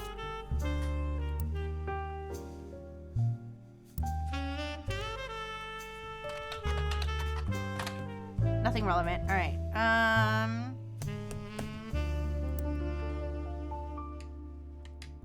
Maybe we'll look up Debbie Madsen. Right? Or I don't know her. Well, that would be her married name. Let's look up Debbie Madsen. No, Nicole Madsen. Well, I think we looked up Nicole Madsen before. All right, what about Stephanie Jones? All right. You learn from an election results page that Stephanie Jones, a candidate for city council, won her campaign on election day about a month ago. You find no mention of the Rootries in any articles about her. Stephanie has a very bare bones website about her website for her campaign. It is simply a picture of her campaign mailer, and underneath it says, "Be sure to read the article in the Butler County Times." All right, let's go to the Butler County Times. All right. The most recent mention of Stephanie Jones is a small report detailing the election results from last month's election. Stephanie apparently won her election. You also find the full version of the newspaper clipping on the back of the campaign mailer. While most of it is unimportant, you do find the following. Stephanie Jones, born as Stephanie Landon, until her marriage to local business owner Brian Jones, had lived in Butler County her whole life. Stephanie grew up in a home without a father.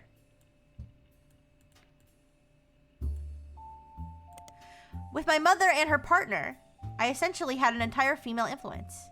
Remember, we found a somebody who had like somebody adopt them, so that's probably her.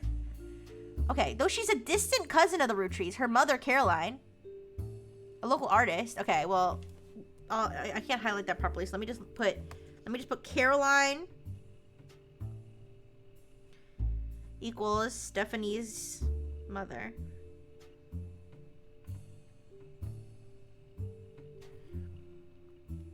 Who has appeared on the front page of the Butler County Times in the past, has often come out opposed to the corporation's policies regarding deforestation of indigenous trees to expand their maple farms. Unlike my mother, I am not a fighter. I want to bring love into this world. All right, let's look up Caroline Landon. No? They just said that she shows up on the front page. There are apparently a lot of people named Caroline that have been reported over the years. Maybe Landon isn't her last name.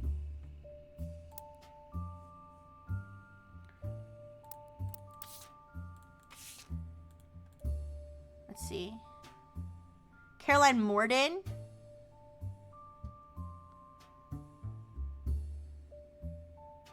All right, let's look up Caroline Morden.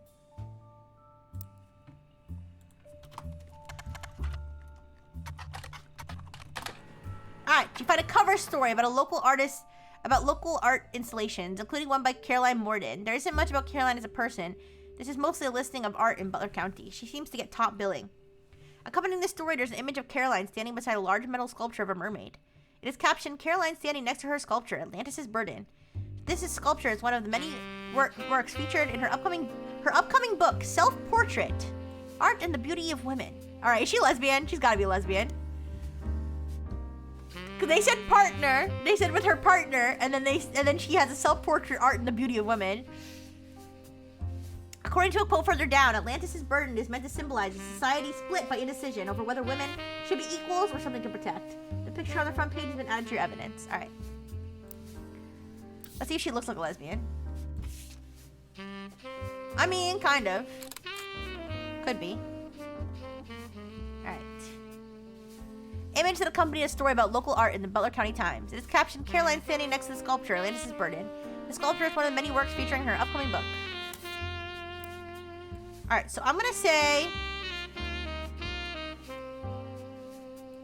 It said she's a distant cousin of the Rootries, but... Would this make her a distant cousin? Oh, no, wait, this... Oh, no, this one. This is the one I was talking about. Alright. So this is probably her right here. Let's try Caroline Morden. Artist. Unknown spouse. We don't know the partner's name. And then Stephanie Jones. Stephanie Landon?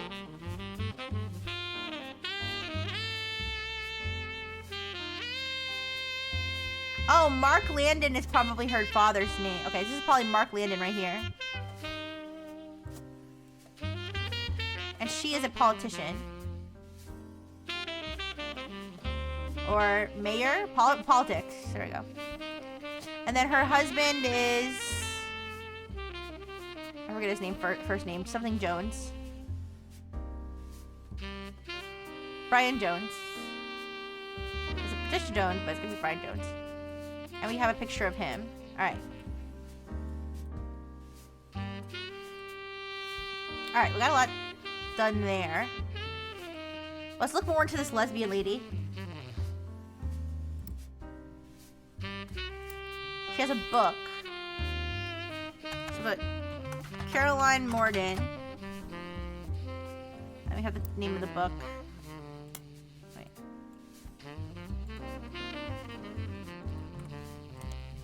Alright.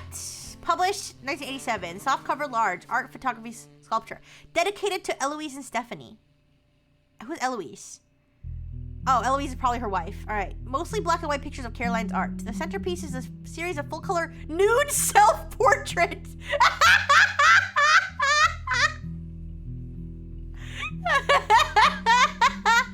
The centerpiece is a series of full-color nude self-portraits at different ages, stretching from 25 to 30.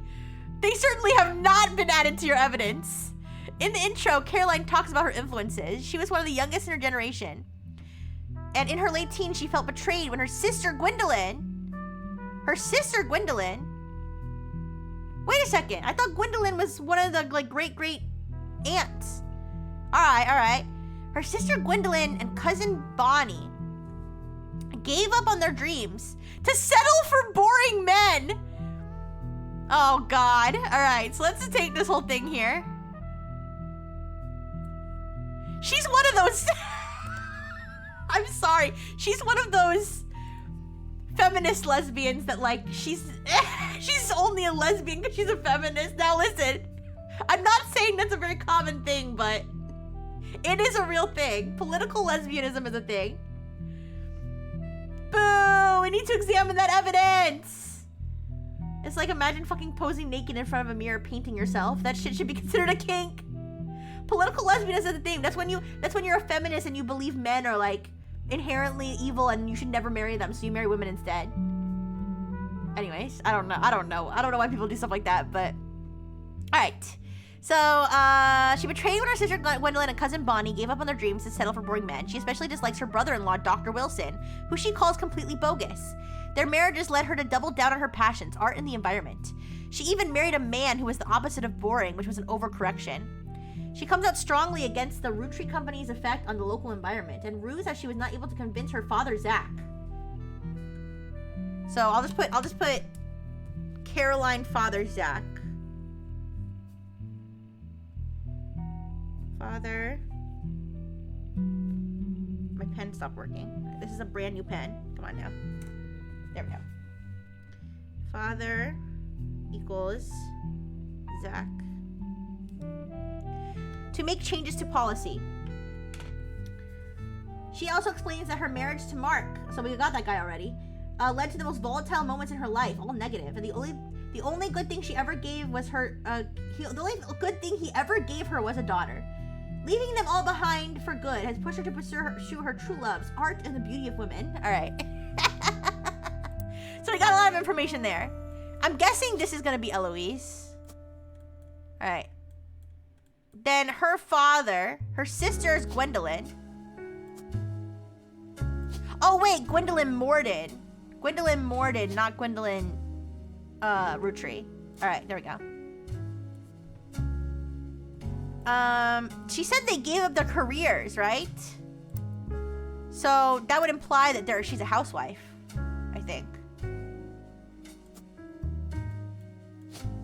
And then the doctor, what's his face?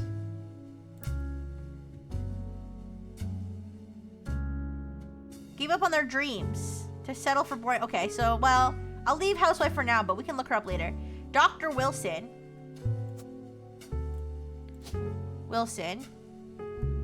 There's a few different Wilsons. So we'll figure out which one that is later. And then Zach is her father.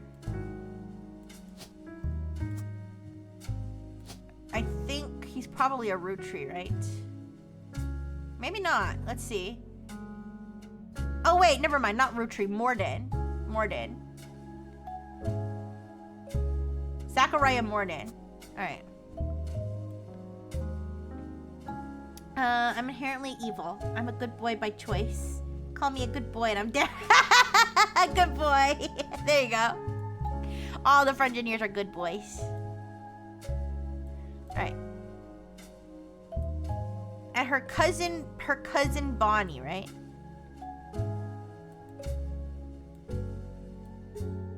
So her cousin would be here, but we don't know which one. We don't know which one's Bonnie over here, so it could be either of them.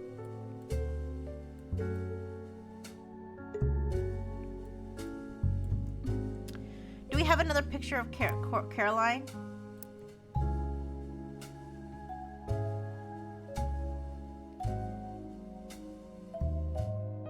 Alright, Bonnie, next president Guy Hudson, Ernie Jr., Caroline,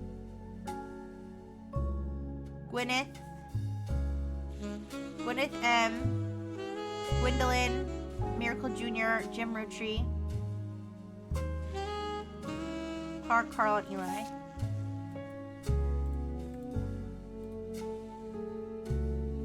Well, it's obviously not in order, so I don't know if we can tell which one's Caroline from this picture. I don't know if I can recognize her.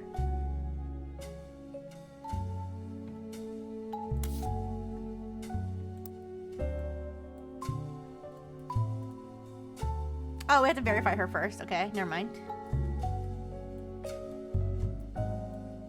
Alright, let's look up some of these other people. So we've got Gwendolyn Morden.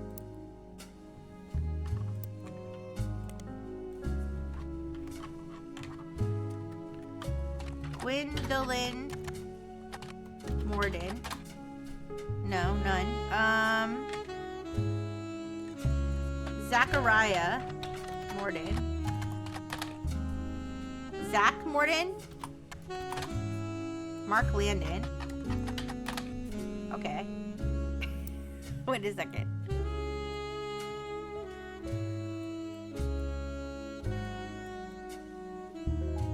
Am I spelling things right here?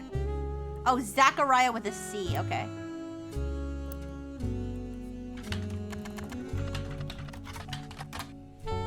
No?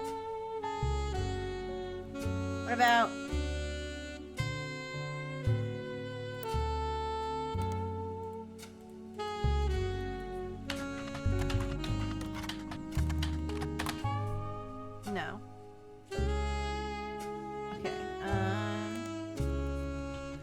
long-term blood relatives.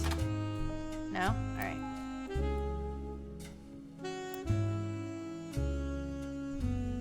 Guy Hudson. Who's Guy Hudson?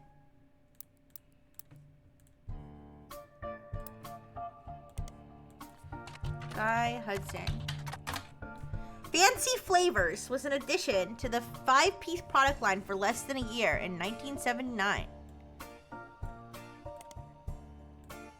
It was Guy Hudson's first and historically most cited move as president of Roottree. In an attempt to cater more toward what he thought the average person wanted, Guy looked at his own wealth, which was often a source of envy for others, and decided to tap into that idea that if they had fancy flavors to 5-piece, anyone could live like the wealthy. This philosophy led to a flavor in 5 pieces that was meant to mimic caviar. Ew! 5 pieces sold less that year than it had any other year, except in some foreign markets. It was very quickly announced that caviar was meant to be a limited flavor but go back to normal as soon as possible. Alright, let's look up fancy flavors. Alright, same thing. Yuck.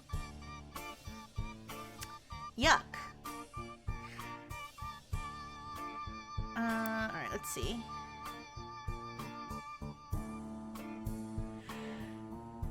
Let's look up Leslie Florence and Harrison Lane. Leslie Florence. Alright, Leslie Florence was Gwen Rootree's co-star in Guys Like Us. Not much relevant information, as she doesn't have any additional credits. What about Harrison Lane? Harrison Lane was a television actor with a major role in Guys Like Us and other films. His largest role before Guys Like Us was a villain in the first season of Western Frontiers. Due to the popularity of Guys Like Us, the studio brought Lane back to play the villain's twin brother, this time as a hero joining the protagonist. Western Frontiers has no connection to the Rootrees. Harrison Lane seems to be a dead end. Did you know Harrison Lane married his high school sweetheart after they reunited at a movie premiere? Alright. So he's not the divorced husband, right?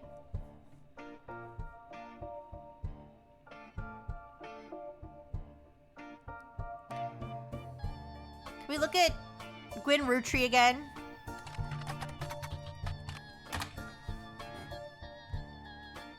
Her highly publicized divorce. But it doesn't have any information on her divorce? What if we just search divorce? Okay.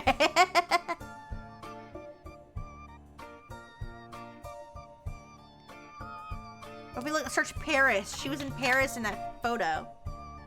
No? What about Bonnie Morton? Oh, what about the doctor? Dr. Wilson. Dr. Wilson. Dr. Stephen Wilson is a pediatrician who practices north of Pittsburgh. Although there are a lot of Stephen Wilsons and Dr. Wilsons, this one apparently found a way to game the search results as he pops up at the top every time. His website claims that he is the pediatrician to the stars. The only evidence for this is that he apparently was the doctor to the Roottree sisters. There is a picture of him on his website as well as a picture of his 3 children. The 3 of them look as though the photographer was holding them hostage. Regardless, the photos have been added to your evidence. There's also a quote that, although credited to his child Jason... I'm gonna write this down.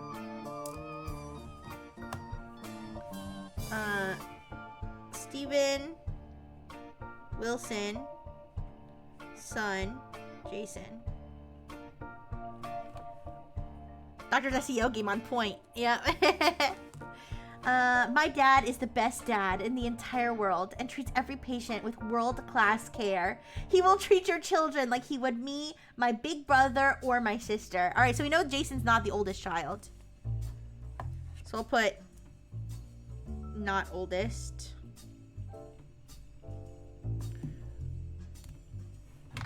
All right. So now we got another picture here. I got this picture. Dr. Stephen Wilson, self-proclaimed pediatrician to the stars. Alright. Then we've got... okay. This is 5/24/1996. Dr. Steve Wilson's kids. The quote below the picture was credited to Jason. Alright, we read that already. The picture has a date on it. It seems like this was taken 2 years ago in 1996. Alright. So let's see.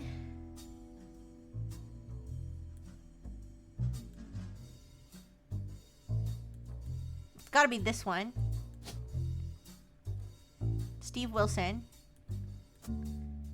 Got a picture of him. And then we've got the kid. So we know this one's the youngest. Jason's the youngest. So Jason Morden, right? Or no, Wilson, sorry. Jason Wilson. His occupation, child. Student. Student K-12. Hey! Let's go.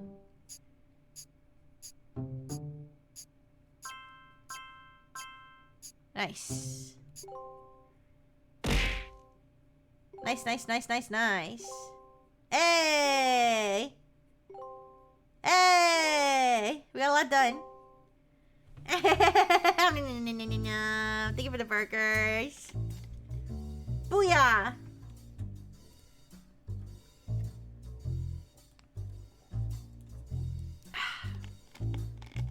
Alright, so we know his other kids' names. Because they're all the Wilsons. We just don't know who's older, the sister or the brother. I feel like the sister looks a little older, but here, let's throw these here for now. We'll put student college, probably. Okay, wait. Zach Wilson and Jem Wilson. So we'll look them up. Alright, let's just do this for now. Let me look up Jem Wilson.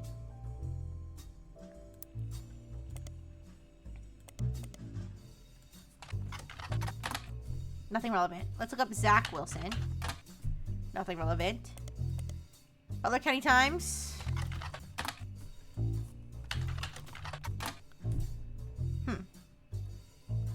Is there any other clues on the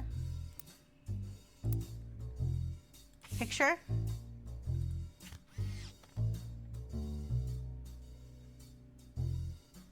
I don't think so.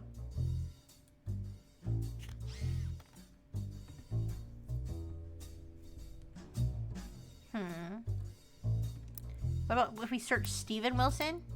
Oops.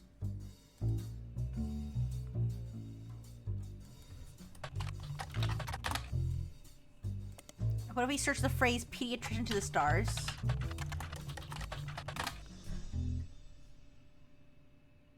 Alright, we got the same thing.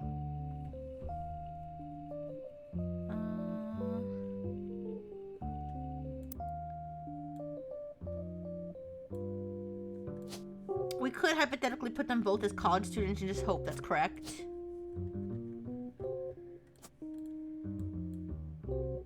Alright.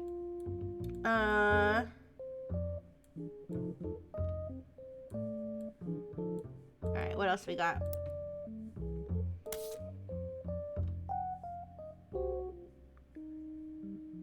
Did we already searched Debbie, not Morden. I forgot the other name.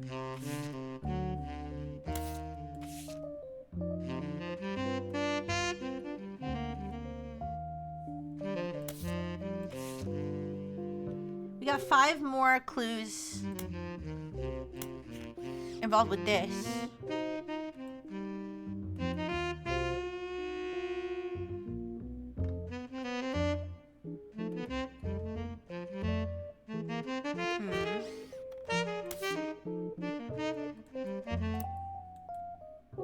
Who do we, what thread do we want to pull next?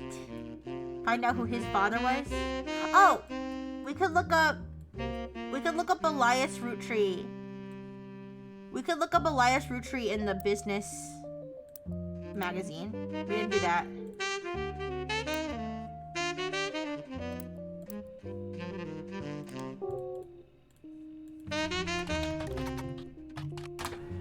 Alright, Elias Roottree was awarded Watchman of the Year in 1936 for his accomplishment of rolling out 5 pieces to a global market. Notes from the article and a scan someone made of the cover have been added. Alright.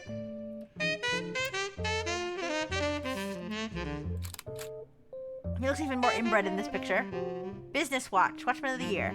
Elias Rucci was voted Watchman of the Year by Business Watch in 1936, and a painting of him appears on the cover. The magazine says he was voted Watchman of the Year specifically to recognize the global rollout of 5 pieces.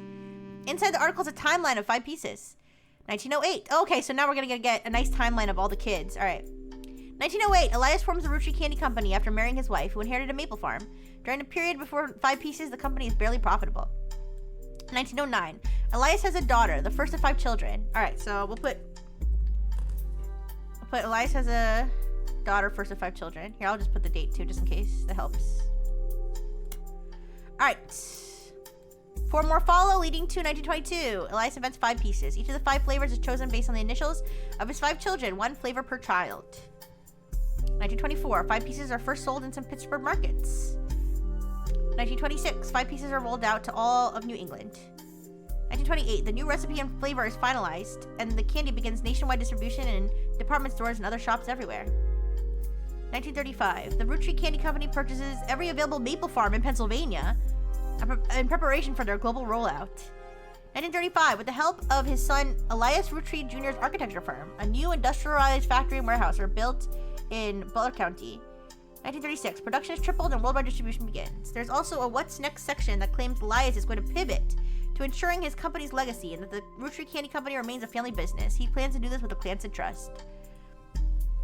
Alright, so we know that the first child's a girl, which means Elias Jr. is second. So we're gonna move Elias Jr.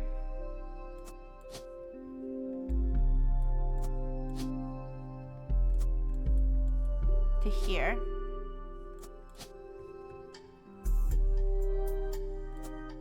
Although it's not certain that he's the second child, but he's definitely not the first, so. Is Pennsylvania known for maple trees? I don't know. Also, it says you can open this envelope after the whole family tree has been filled in. It has 2 names that must be typed in manually. The clues are obscure, have been intentionally hidden in the past, and may even require some leaps in logic. Try to keep an eye out for any inconsistencies. Okay.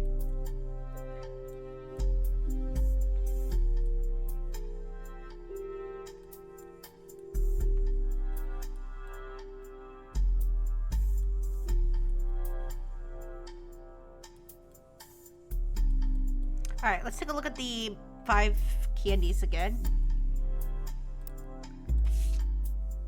So we know E is for Elias, C-E is for Clancy Edward, G is for Gwendolyn. So the first one's, that's gotta be Margolite. Margolite Rucci. She's the only M, yeah. We don't know her occupation.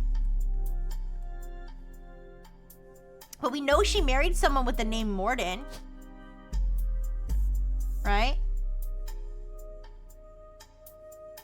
James Morden.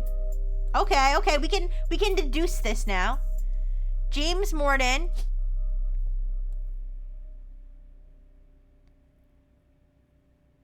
Angelica Morden. Okay, now we can look up those names. Let's look up James Morden.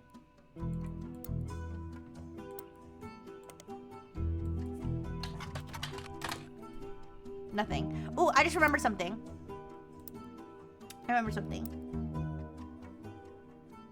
We should search these people. We didn't even look up Jim Rucci. Alright, let's look up Jim Rucci.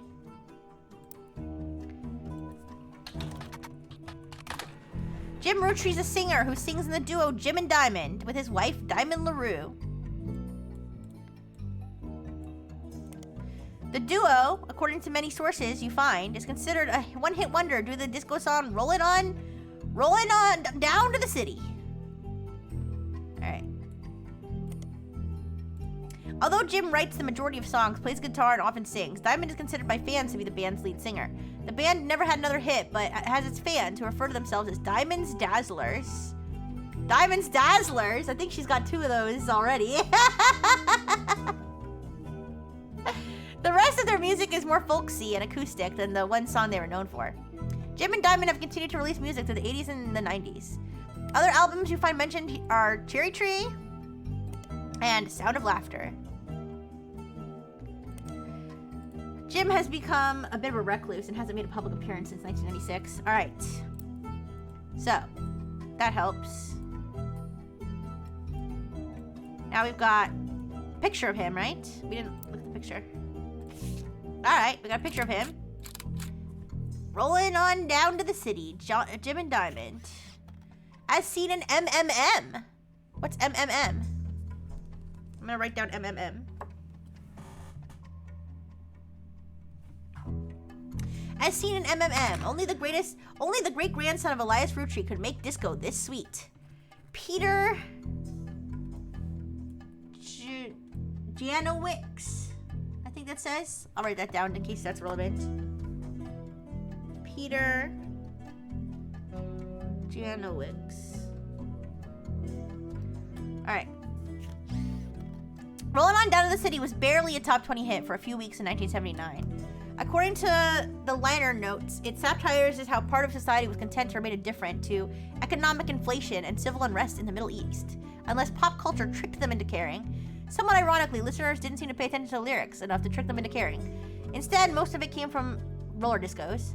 Because it was such a product of its time, it doesn't get much play anymore, even on stations that play oldies. Maybe that's why you've never heard of it until now.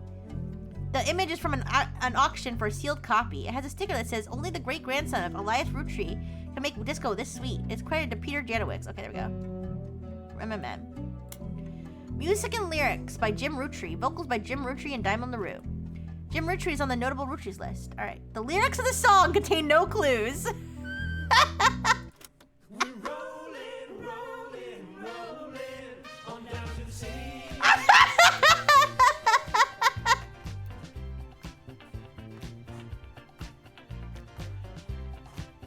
Can I leave it to listen to this? Yeah!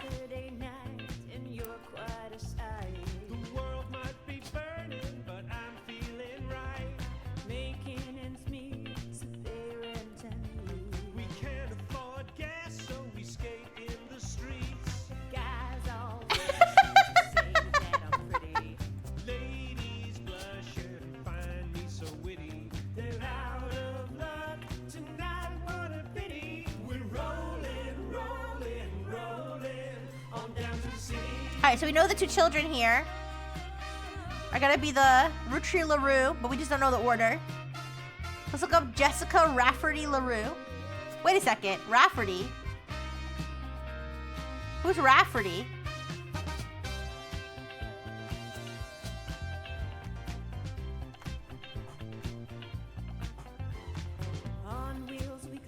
Look up Jessica Rafferty LaRue. Oh! Maybe, but why would they have the name LaRue?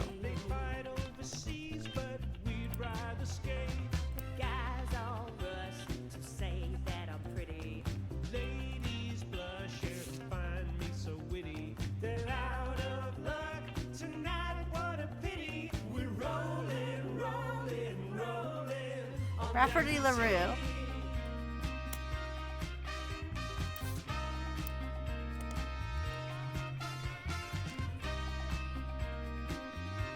Alright. Jessica Rafferty LaRue. No. What about Katrina? What if we just search that together? Ooh!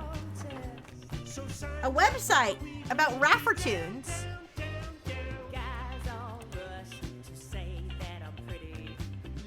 Alright, Raffertunes. Clark Rafferty LaRue. Advertising firm. On it, there's an about page, and you find a picture labeled the inspiration for the famous Super Bowl ad campaign. Below, it is more detailed. Clark was in a department store getting a family portrait with his wife and children. When his wife was trying to get his youngest, Katrina, to calm down for the picture, he had the idea for the Rootry Super Bowl ad. Alright, so I'll write down Katrina.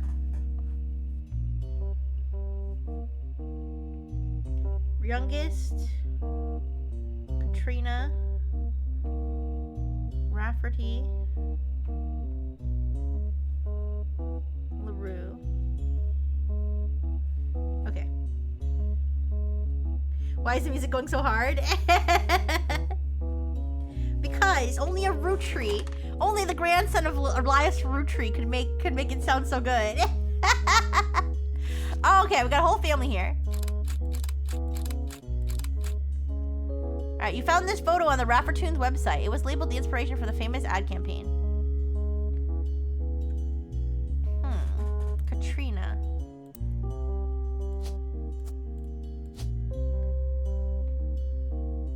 Is that one of those names? It is. Did he change his name? Did he change his name to Rafferty? Is that what happened? Is that the same guy? I can't tell. I can't tell if that's the same person.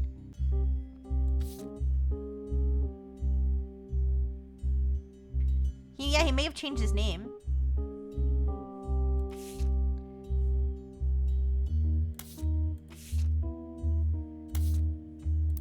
That makes the most sense, but let's look up Raffertoons.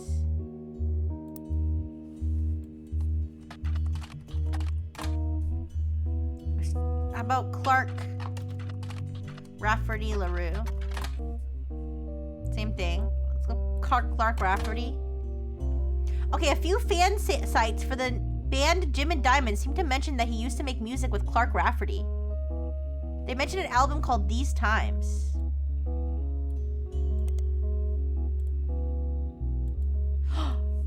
Wait. Clark Rafferty.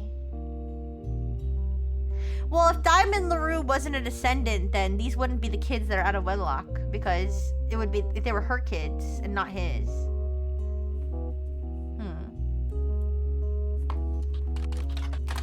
Hi, Marcus. Hi. How you doing? A band called C&J and J&D. C&J and J&D. Huh? Jim and Diamond. Clark and who? Someone with the username Die Dazzler scanned the cover and noted that it cost him over $200 at an auction. Apparently, this was Jim Rutri and Diamond LaRue's first song together. He also mentioned that it was performed with Jim's cousin. Oh, so Jim's cousin and Diamond's sister. And that it was only somewhat similar. Oh, so that's where the family ties go.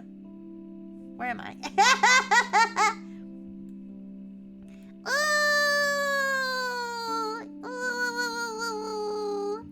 Wow. Wait, I can put my glasses back on. So that's where the Rafferty Roo comes from. Okay. That makes sense. Yay! Oh no! Okay. Jim's cousin and Diamond's sister. And that it was only somewhat similar to Jim and Diamond's later works. You can't find anything else about Die Dazzler, the band, or the single. All that's left to do is add the scan to your evidence. After a blazing fast 35-minute download, the track is also available. Yay! More music for our ears. Okay, we can get these faces even though they're obscured. Folk style songwriting. Catchy. MMM Magazine. Yay! These Times is an old single. Alright, we read this part. The website also lists the song's credits as music and lyrics by Clark Rafferty and Jim Rutri. Backup vocals by the LaRues. On it is a sticker that says folk style songwriting. Catchy. The lyrics of the song contain no clues. Alright.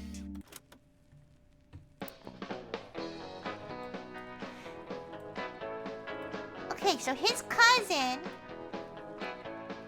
would either be here or here, but this one would never got married. So it's gotta be this one. Someday will come, though, that this tree will be the last of what was we. With passing oh my gosh, there's so many relationships here. Rivers rambling onward, sir. Clark Rafferty. Old memories, but find their ways to different seas. Clark Rafferty is a musician, right?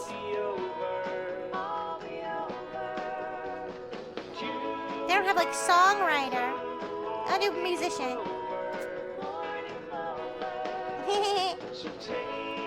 And then what was his wife's name? Did it say?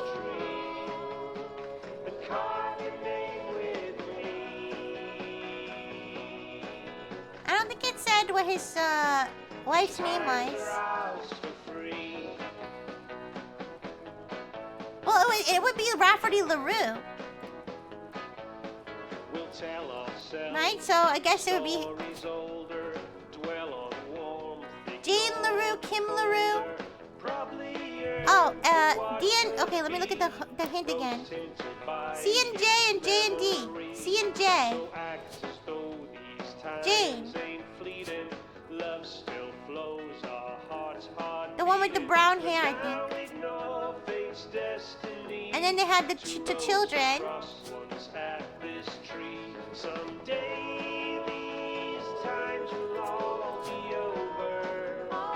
Okay, and then Katrina's the younger one, I think.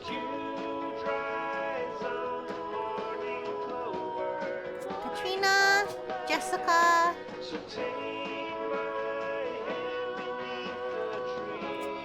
Okay, and then these are students. Student K to 12. Yay! I'm so smart.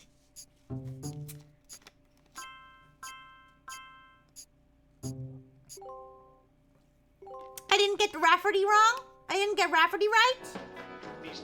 Apparently I didn't get Rafferty right. Otherwise he would have shown up. WRTD. It's time for your headlines. Once an hour, every hour, on the 45.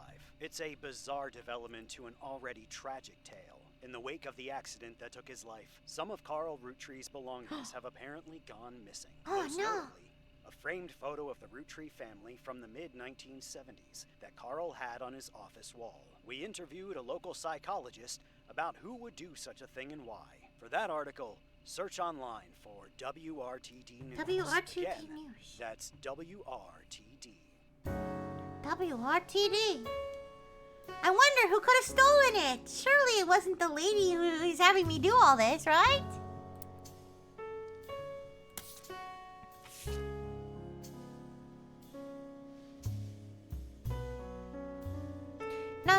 Not long before they were set to return, you heard something odd on the WRTD radio. The photo you were given may have been stolen from Carl's office. Oh no! But wait, I'm so annoyed because I guess I got this one wrong. Oh, I need the two photos of him, maybe? Oh, no. Maybe his name, maybe his occupation is wrong.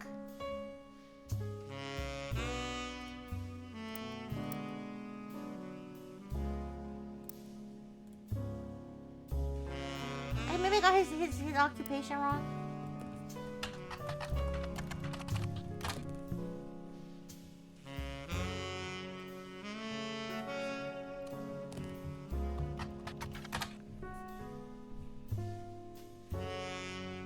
Oh, advertiser.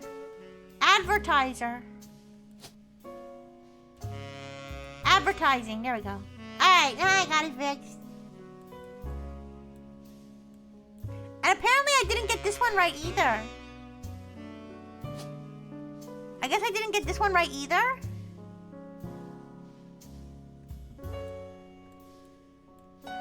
Did he marry the other sister, maybe? He may have married the other sister. Either that or I got the photo wrong.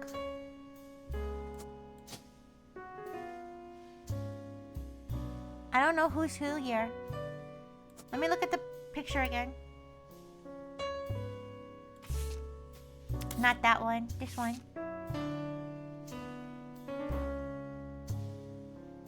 I think this one's Jim Roottree.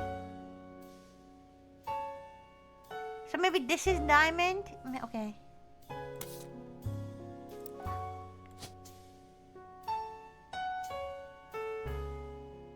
Let's leave Jean Rillaroo and put the other girl.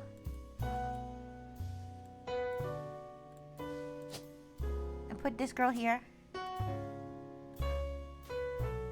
Okay. Of course not! Yeah! That's what I'm saying. Okay, let's go search with the news that they want us to search.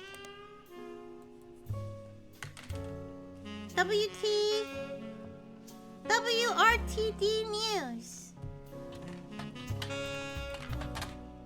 WRTD News is your local investigative jazz radio station. During their news segments at 45 minutes on the hour, they have been talking about the plane crash. This most recent hour, they also talked about a picture from Carl's office after the plane crash and promised an interview online with a psychologist. During the interview, it's revealed that there wasn't a break-in. Instead, someone with a key to the office took the picture after discovering the pipes burst due to a recent storm. This means it was likely someone close to the family who was aware of the photo's history and wanted to save it. The psychologist, however, also goes on to posit the culprit had an alternate agenda, specifically because nobody in the family has come forward to say they have it in their possession. A comment below the article says, "Don't believe their lies. This is just another instance of the Roottree curse." The Roottree curse being a real thing, true thing. I bet you Carl was murdered and the picture had evidence on it. Investigative jazz. Investigative jazz. We've got to search the Roottree curse. There's a long ramble conspiracy website with very, very small, very red checks on a black background that says the Roottrees are cursed. It has been very recently updated with the following. Important update. With Carl and Brenda and their girls, that makes 5 new deaths. Not only that, but 3 of the 5 presidents of the Roottree Company have died mysteriously. They say Guy's car was hit by a drunk driver in 1982, but nobody was arrested. Then Ernie Madsen Jr. stepped down. Was he poisoned? Now, just this week, Carl died in a plane crash. This cannot be a coincidence. Whoa.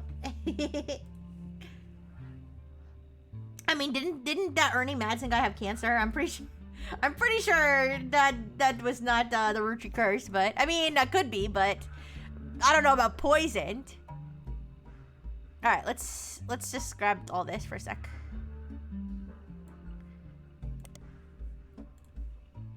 There's another entry that claims if you connect the dots in the pattern of the 5-piece wrapper, it creates a Mayan ruby skull and a secret message meant to subliminally scare people away. The post before that has a link to a site that talks about how Earth has 4 corner simultaneous 4-day time cubes. Yeah. 4 corner simultaneous 4-day time cubes. The author of the site seems to agree. An entry from a few months ago claims that the owner of the site received the email from Chris Raff 74 at prodigy.us asking him to take down his site with faked proof that Ernie Madsen Jr. had actually had a heart condition and wasn't poisoned. The owner claims that although the proof looks quite credible, he knows that the proof was fake because he's an expert at creating fake evidence. Hi, Zell! Hi! The first entry is from 1996 and has a blurry photo of the Roottree Candy Company factory, seemingly taken by the website's author, from behind a fence and through some trees. Okay! Thank you. It seems the Operation RT-29 is real. I witnessed a helicopter land on February 29th, 1996. The website footer says all images and ideas by Thomas Overwood. Interesting. All right. Chris Raff. Chris Rafferty? No?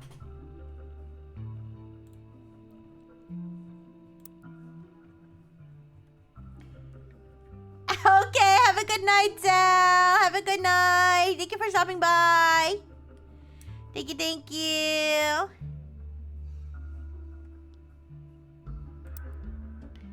Alright, what was the guy's name? Guy something? Guy Hudson. I think we searched the guy Hudson and nothing came up. I'm doing good. We're playing a fun investigation game. Oh, fancy flavors. Guy Hudson. Okay.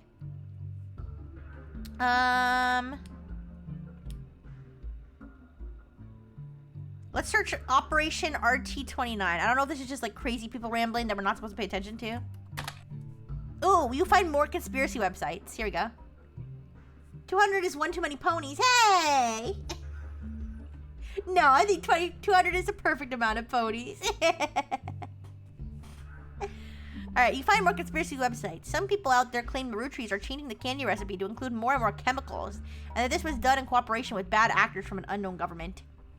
They claim that due to a loophole in the calendar, it is possible to get away with nearly any crime on a leap day. Yay, I just go down to 199. Wait a second.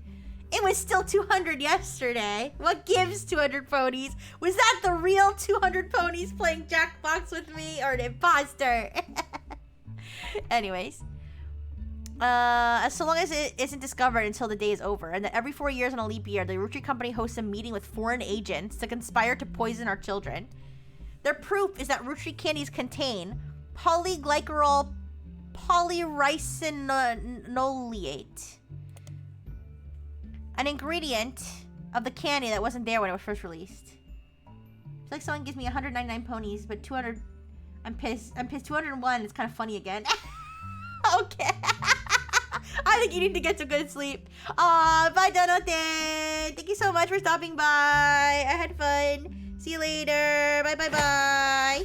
Thank you for the hydrate. Thank you. And thank you for the burger. Give me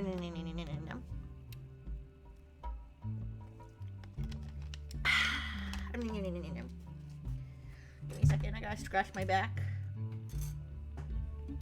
I have a ruler here. I'm gonna use the ruler to scratch my back.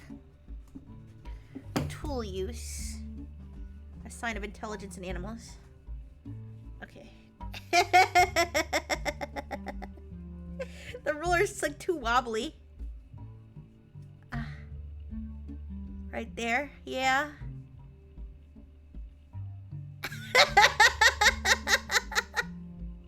Ooh, it's not like scratchy enough. I don't know how to explain it. Alright, it's fine. You have exactly 199 points right now.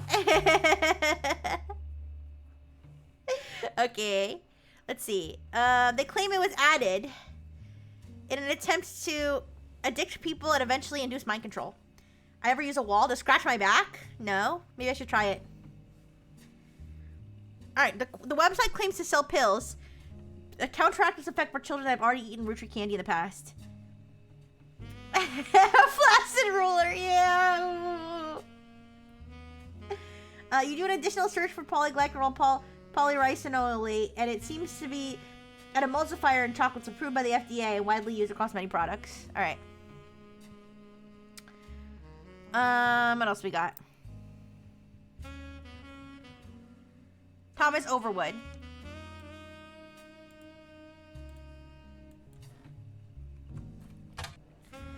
Thomas Overwood seems to have a few different sites about mysterious deaths and curses.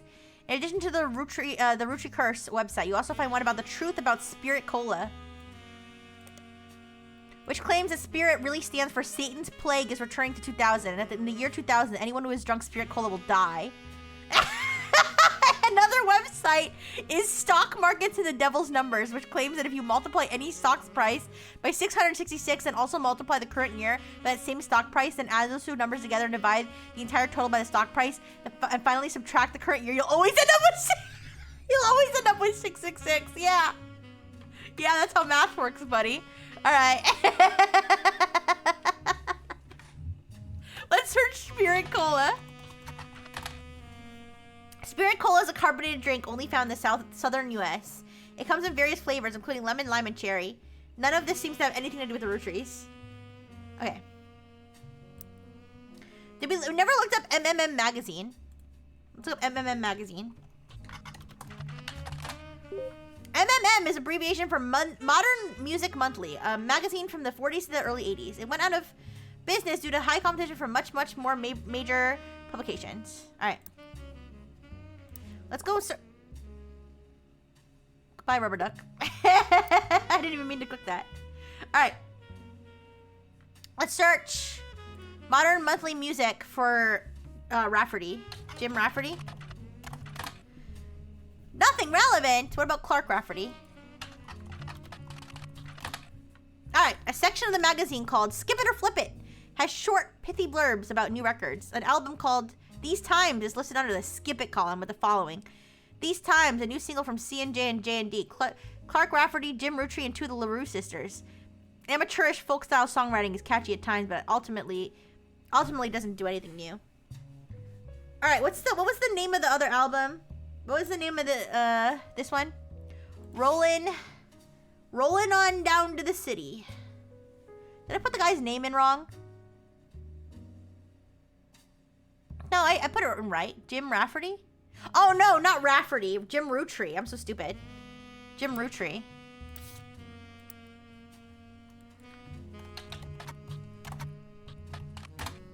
Alright, a review and interview from 1979 titled A Reluctant Hitmaker. Jim goes into his first band. Until a few years ago, Diamond and I were in C&J and J&D with my cousin and his ex. And his ex! Clark never knew his father, so our grandpop insisted he spend time with my dad and me. As a result, Clark and I grew up like brothers. Diamond and Jane, on the other hand, are actually sisters. So the four of us had sort of a cutesy family band thing going on. Not our finest hour. Regardless, when Diamond walked in on Clark in bed with her younger sister, everything exploded. No more family band. The only thing Clark and I had in common was music, but even then we never agreed on what it should be. He was always more interested in catchy tunes, something you hum a week later. I've been told Roland is like that, but that wasn't my goal. When he called me up and said he liked it, I took it as a sign I was going in the wrong direction musically. That made him laugh, but I'm trying to make art. I don't mind saying any of this business because he'd agree. For most of the decade, he was a mess, but he's a lot happier now. He started rapper tunes, and he's a much better jingle writer than songwriter. One of the benefits of our famous family is a massive company willing to be a client. That's also how my father was connected to Rutry. All of his old ad campaigns were hung on the walls over the record player, but I was never interested. I just went straight for the music. I guess Clark was paying more attention. Yeah! Alright, let's see. So this is gonna be, okay. This is gonna be Kim. I wonder who the first spouse was, though. This is gonna be Kim LaRue. And she's in this picture. This one. And this is probably gonna be the other sister. Thank you for the hydrate, Marcus. Thank you.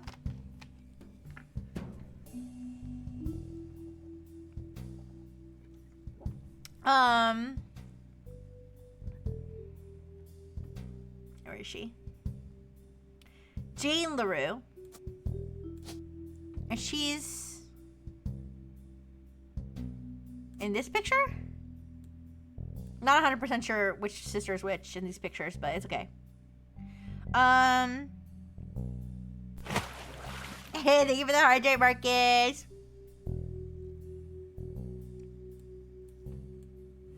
Now, he also said his father was an advertiser, so let's put advertising here. Also, we have another picture of James. I want to say this is him.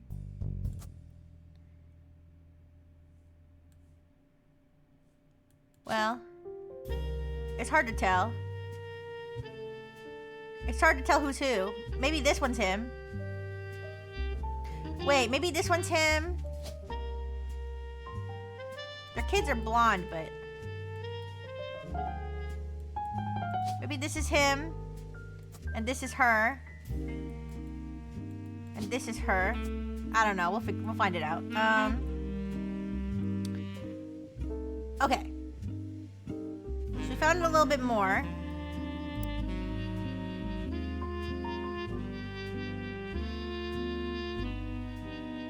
What else was I gonna look up?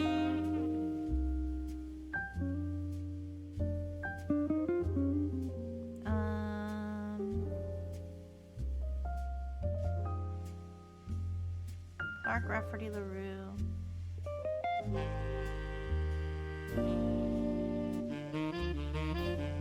We got some more albums and stuff here.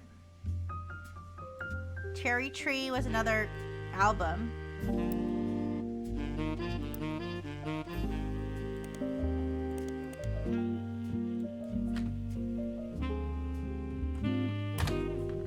No.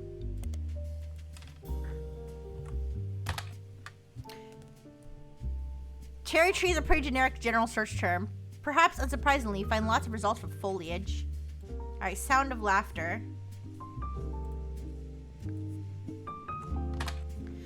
The album by Jim and Diamond, released in 1989. You can't even find a picture of the cover. It doesn't appear to have been very successful, and reviews seem middling, even from fans. Some basic liner notes exist on a Jim Rootry fan page, and it states that the lyrics and guitar are credited to Jim Rootry and the vocals are credited to Diamond LaRue. Okay. What about this guy? Peter Janowicz.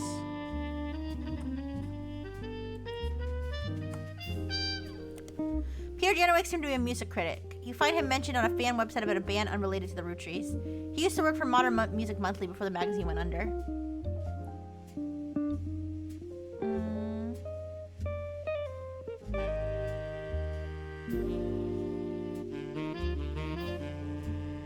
Let's see. Well, let's look at the other famous Rootrys. Red Rootry. Lauren Rootry. Let's look up Red Rootry.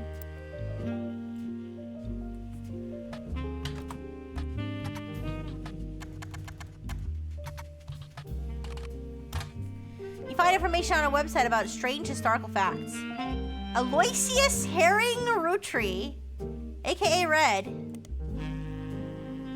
Alright, let me actually say put aka Red here. Aloysius Herring Redtree, aka Red, was an appointed judge and politician who earned his nickname ironically because he was the ambassador to Ireland for only about 6 days. He served what some people contend is the shortest term in history. A few days after he was appointed, he was heard disparaging his position and the Irish people. Oh no!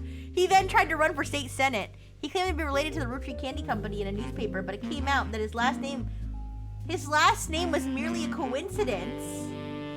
And he was defeated in a landslide. Okay. Ah! Red herring! Oh! Okay. So this guy's not even, like, part of the thing. Right? Like, his name isn't even probably on the thing. Oh, red hair! Har, har, har! Alright, let's look up Lauren Rootry.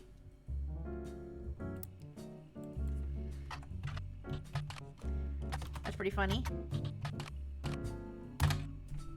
Author Lauren Rootry, a distant relative of the Rootry sisters, is known for her book A Life Between Wars. According to a website about famous authors in the early 1960s, Lauren released. Sorry, it's bothering me that this has that little highlight there. I'm sorry. There we go. All right.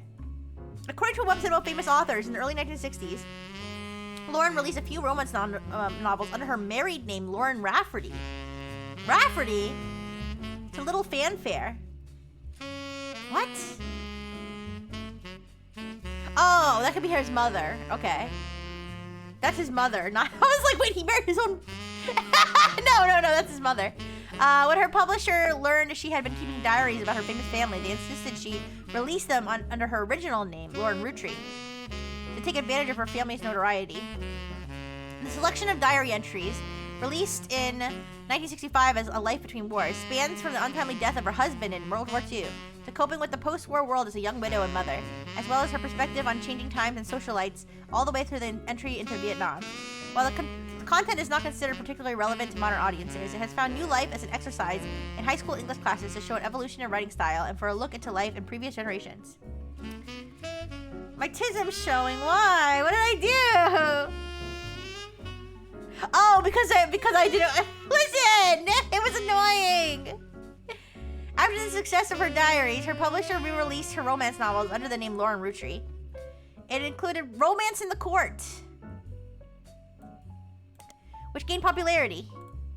She followed the re-release up by writing 2 new sequels, creating what fans referred to as the Court Jester series, Sexy Jesters.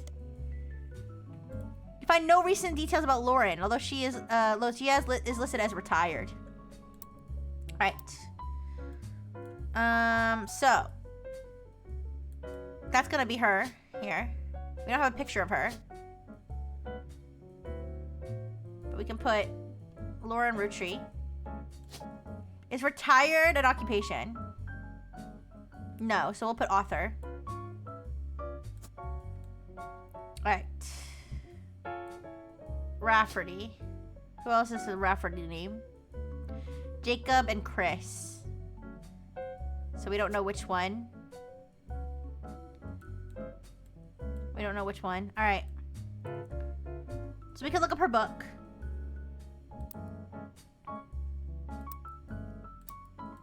Oops. Alright, Lauren Rootry.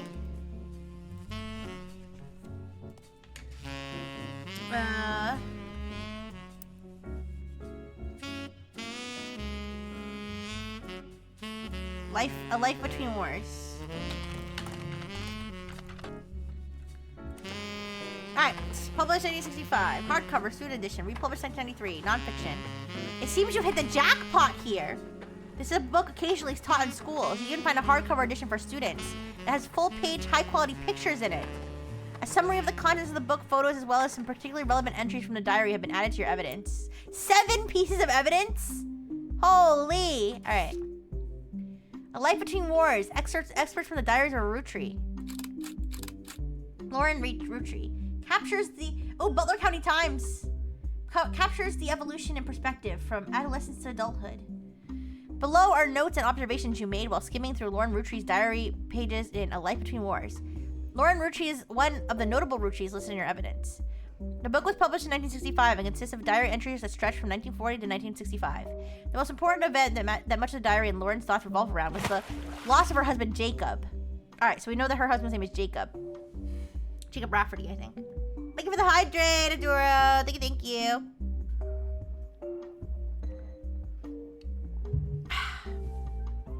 Jacob died during the final months of World War II while Lauren was pregnant. This left her to raise her son Clark alone. Lauren never remarried and only had one child. By skimming the pages of the diary, you glean the following information. She was the granddaughter of Elias and Gwyneth on her father's side. Okay, her mother's family was called the Cossels, but she hardly ever mentions them. All right, so let me just put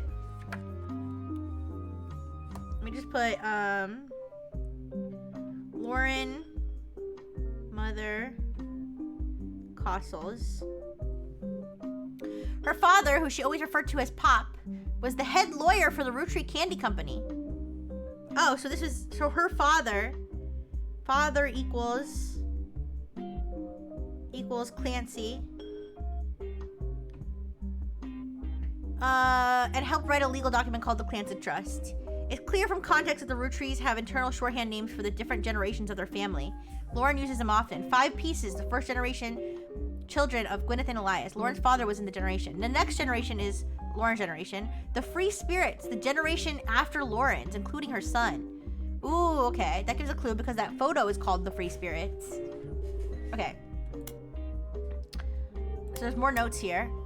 An entry entitled Complaints from Lauren Rootry's diary written in 1953. This entry seems to focus specifically on one of Lauren's family members, Gwyn, who is on the notable Rootry's list. It seems everyone has something to complain about. Gwyn, as an only child, complained of loneliness. I told her that being expected to watch after 3 younger brothers didn't feel like a blessing, but it fell on deaf ears. During the summer where I went to stay with her and Aunt Margot, so I'll put Lauren. Oh, we know who that is. That's Margot Light. Aunt Margot, okay. I hoped she would be the sister I never had and that I'd do the same for her. I even tried to dye my hair blonde to fit in with the two of them. What a mess. But she just complained. To her, I was the lucky cousin. Now she's off living the glamorous life while I'm stuck here with Clark. I must admit seeing her everywhere contributes to my unhappiness. Her visage stares at me even now from my coffee table. She gets to be in starlet and tell tales of how she gallivants around the world, kissing the likes of Harrison Lane and Wild Bill Williams. Who is Wild Bill Williams? She's the first Rootry woman to be anything other than just a housewife, and I am jealous. If I were not a single mother, could I make my own way in this world? Yes, you probably could. Tough fucking luck. But I'm off topic. A girl with all the luck in the world was jealous of me. And now, though I have been undoubtedly burdened by terrible tragedy, I'm also lucky to be born to a family that can support me for eternity. I can raise my child without worry, unless, like countless other widows. If any of them were to hear me complaining, they would rightfully scoff, just like I do at Gwyn. Alright, a diary entry entitled Dynasty from Lorna Rootree's diary, written in 1958. It focuses on the day her grandfather, Elias, announced that he would step down as president of the Roottree Candy Company and the meeting to determine his successor. I wish I had been a fly on the wall today. Clancy told me that everyone got quite heated. Clancy? Did she call her own father Clancy? Or is this Clancy Jr. or something? Clancy told me that everyone got quite heated. Granddad was furious none of his sons would take over as president, but that's what he gets for holding on to it so long. With architects, preachers, and lawyers, nobody's got time for candy. So with the 5 pieces refusing to step up, it came down to us next gens. Pop argued at length that the company should stay with our branch of the family since we still have the Roottree name. I'm not even sure Clancy would have wanted it, but he's the only one who volunteered. Okay, so Clancy's probably her brother. Oh, instead it ended up going to Zach, even though his surname doesn't match the candy. He's the firstborn son of the firstborn 5-piece. Oh, okay, so I'll put Zach. Well, I can highlight that. I'm not sure how that's relevant to running a company, but Granddad has always had very particular views when it came to his bloodline. I asked Clancy if it ever came up that a woman could take over. After all, Angie's older than Zach. I'll highlight that. I am the next oldest of us all, but he just laughed. I'll never forget the cuss words Pop used when he told Ma it wouldn't go to us. Mother, ever so quick-witted, and at least with cutting remarks, countered back. Maybe they wanted it to go to the only member of the family who looks like he samples the product. What? Oh, is he fat? Herb. That's not... Anyway. Alright, an entry titled Sam from Lorna Rootree's diary, written in 1963. From a previous entry, you learned that Elias Roottree had given in to his wife and announced that Sam, an obscure relative, was to be included in family gatherings. Sam, an obscure relative. Oh my god! 105th Street, let's go! Alright, Gwyneth had been pushing to include Sam for quite some time. Lauren writes, why Sam? I have many distant relatives I've never met. After all, Granny had sisters and Granddad had a brother or two, but I was told trim their branches from the family tree, so why is Sam special? Nothing adds up, and I'm not the only one to realize it. Angie summoned all of the next gens to a secret meeting in Zach's office. Gwyn's in Paris, but the rest of us, including Miracle's boys, spent ages trying to unravel the mystery. I didn't recognize Sam at Uncle Junior's wedding to Patsy last year. And Uncle Junior's wedding to Patsy. So Elias Jr. So I'll just put Uncle Junior's wedding to Patsy. Elias Jr. is married to a lady named Patsy. At the reception, when I asked who Sam was, Pop shushed me and said it was complicated. Clancy swore he saw Sam working alongside the farmhands, E.C. and John. Farmhands E.C. and John, when he used to drive past the old Anderson farm on his way to work. Upon hearing that, Zach checked the records and managed to confirm all 3 are on the books. Let's grab this. Eli, Miracle's youngest. Not my brother. Okay, let me highlight that whole part. So she has a brother named Elias. Even chimed in. Apparently, he was riding his mini bike alongside the farm a few weeks ago. Sam gave him some old tools and taught him how to make the bike's engine faster. None of us think that proper for a multitude of reasons, but Eli certainly seemed thrilled. At the end of the day, nothing explains why an outsider is cozied into family affairs, especially one who works on a farm of all places. Whatever happened to blood is thicker than syrup? Why is Granddad making an exception now? Alright, we got one more here, I think. Yeah. Alright. One of the final entries called Clark from Lorna Rootree's diary, written in 1964. Clark's getting married, and, in my opinion, far too young.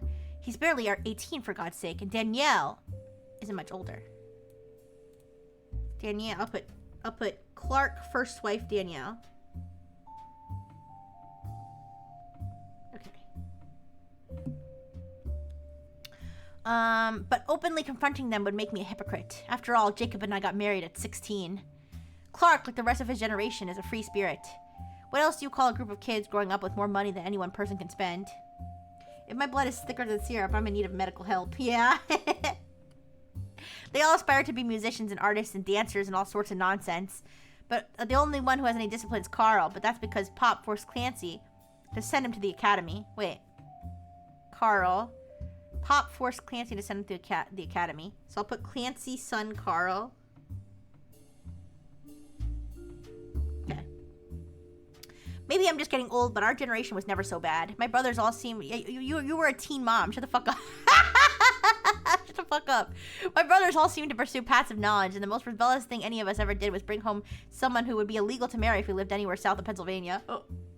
Pop seems to have gotten over it because Edward is set to take over the department once he retires. Edward is who? I don't know who Edward is. All right. As for me, my first published book, Swashbuckle My Heart. Oh dear God. You were a teen single mom and you're writing romance novels. Shut up. It's based on the pirate stories I used to have met with Jacob when we were walking in the woods after school. I think he'd be proud that Clark and I are carrying on his name. Even my cousins are doing well. Zach's not a bad president after all, and his sister seems to be doing a good job of raising her twins. Okay, so I'll put Zach. No, I'll put Zach's sister twins.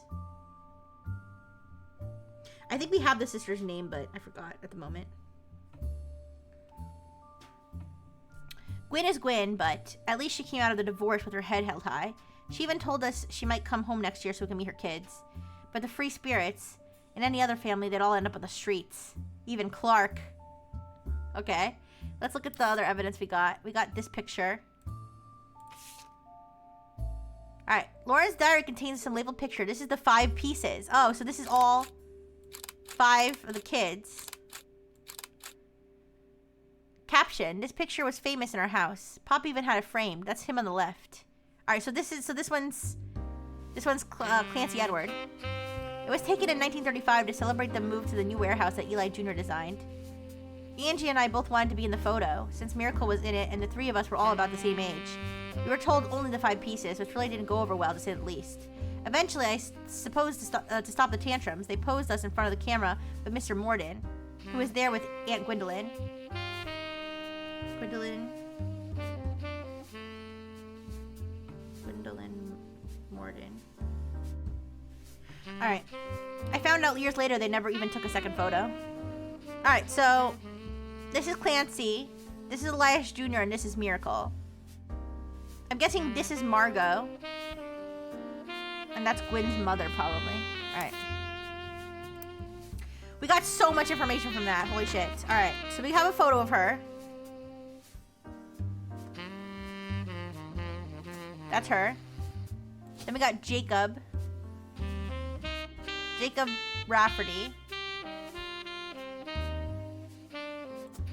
Her dead husband.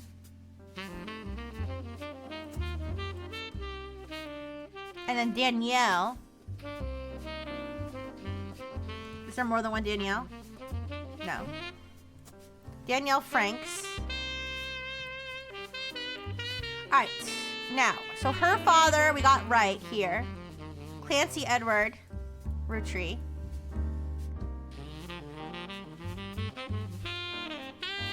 And then...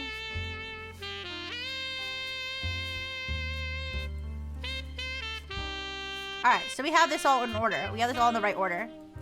So then we need a picture of Elias. Oh, there we go.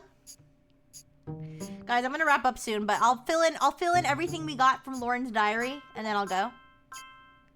Alright, I finally got this one right.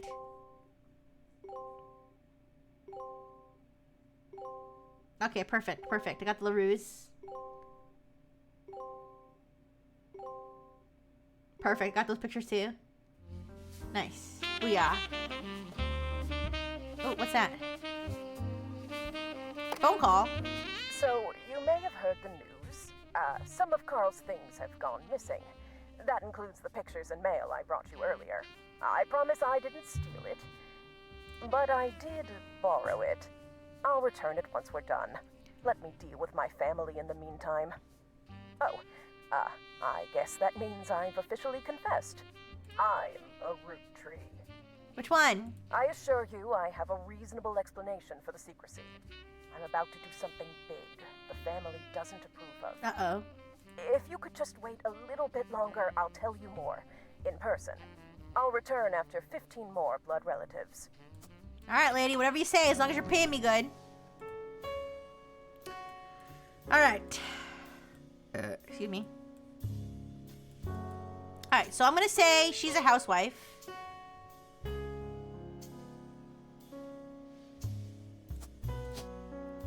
And that's her. And then Gwendolyn, housewife. Because they said all the women before the daughter here are housewives.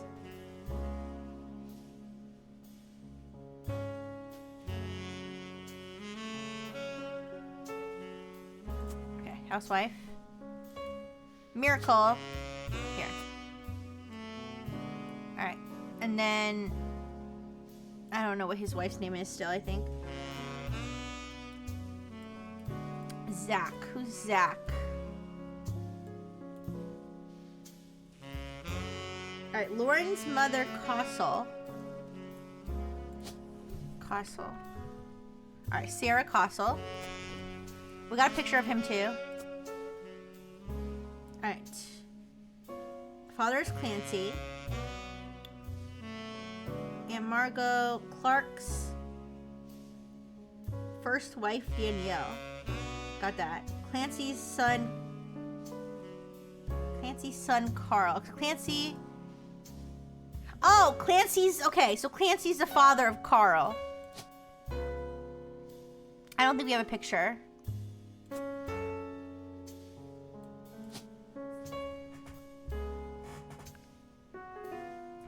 Clancy Jr. That's her brother. And then her cousin is Zach. Her cousin over here is Zach. Wait.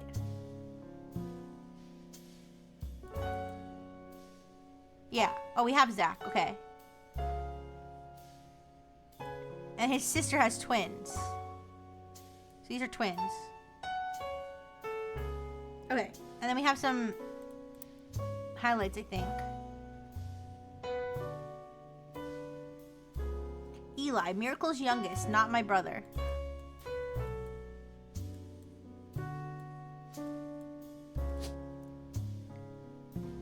We don't have a picture, but...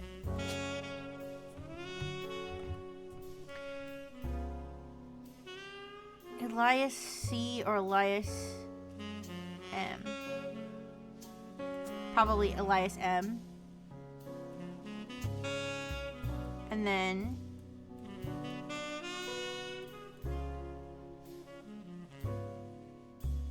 she has a brother named Elias as well. I don't know if she has a sister or not, though. I'll just throw him here for now.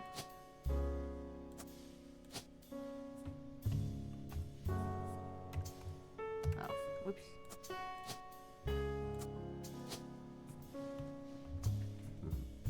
Alright. Now. Wait, what do I have? Oh, should she bring me more shit? She brought me more shit? Wait.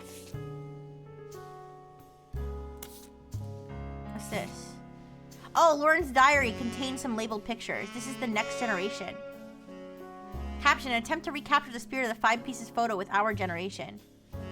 For old time's sake, we gathered on the warehouse floor. I wanted Eli to stand all the way on the left, since to me he looked a lot like Pop did in the old one. Wait, is he... Oh, so this is Zach, the fat one. Wait. But I was outvoted by my brothers. They insisted the 4 of us stand together, and so we clumped up in the middle and let everyone filter in back and in front of us. The only one too good to make an appearance was Gwen. Grandma insisted we include Sam, even if we didn't want to. None of us understood why, including Sam. I also didn't think it fair Miracle made it in, since he's technically a 5-piece. I guess my inner child still holds a grudge, even after all those years. Alright, let's grab all these faces.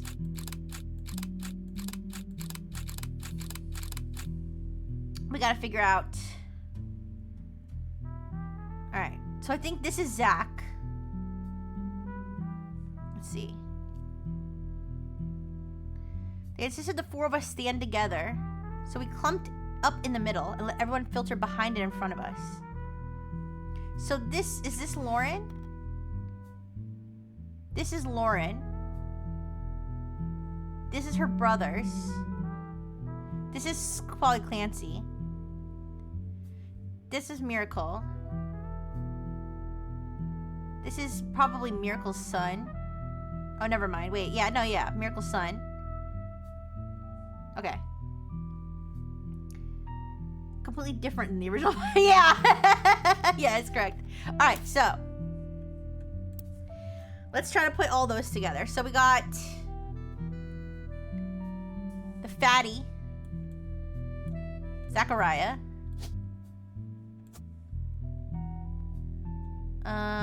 He was the second president.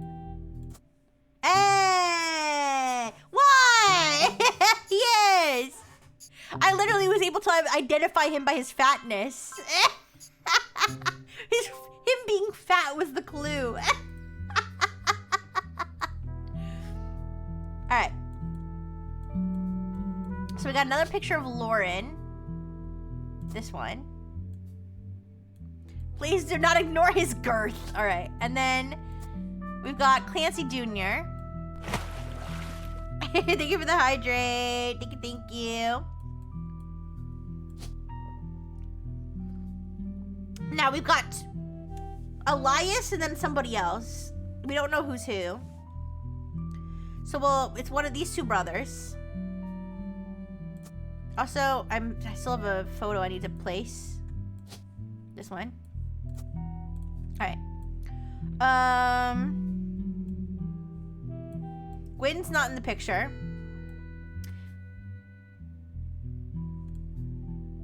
This is probably the little... Oh, wait. Who's Sam? Wait a second. The little one's not Sam, is it? No. Sam has got to be older. Sam's older. Wait. He's not a little kid.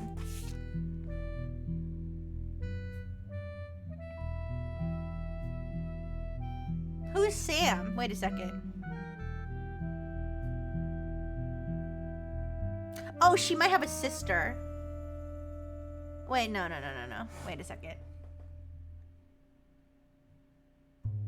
They said Sam's in the photo. But he's not the little kid.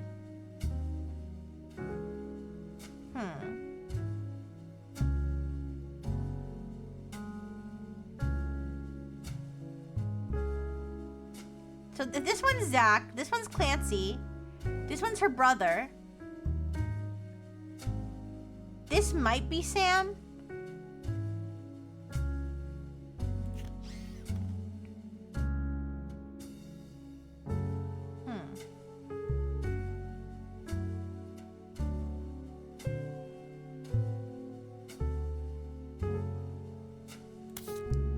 She might have a sister. That might be her sister.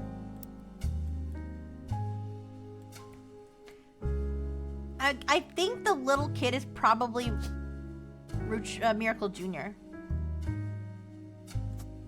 I'm gonna guess. Which one of these is the monster who tried to add caviar flavor? That one's later, comes later. Hudson. The last name Hudson.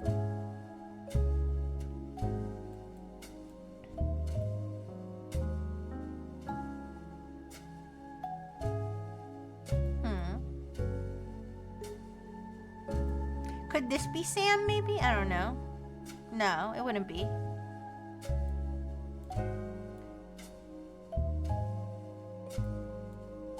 Let's see. If she has a sister...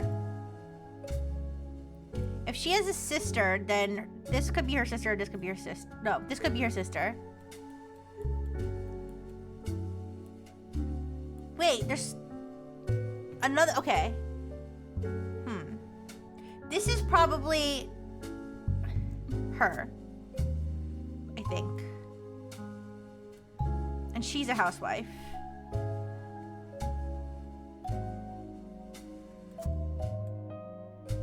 Okay, or maybe not, I don't know. Is there another Morden? Oh wait, no, never mind. Morden is her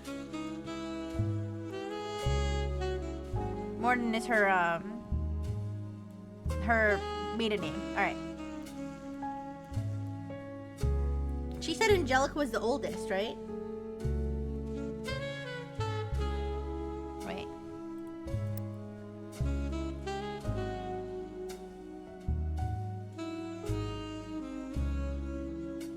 Angie's older than Zach.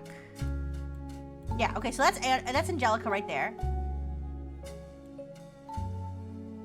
So we got that one right.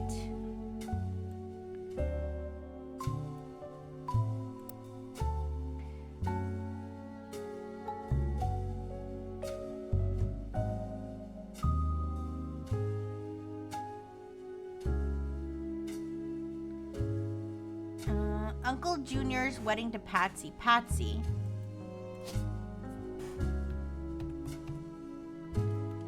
Oh, what's Patsy? Oh, Patricia. Alright, there's two different Patricias, so we don't know who that is.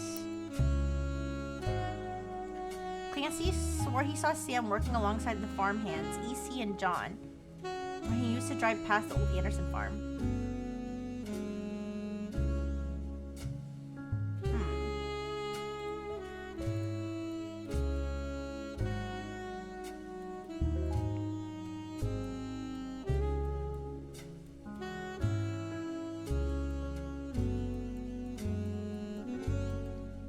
Okay, so there's two people unaccounted for. This child and this child. Let's look at the photo again.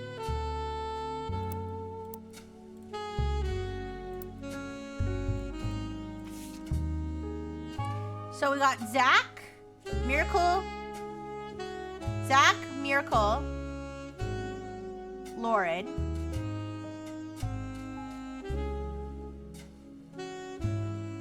Angie. So wait.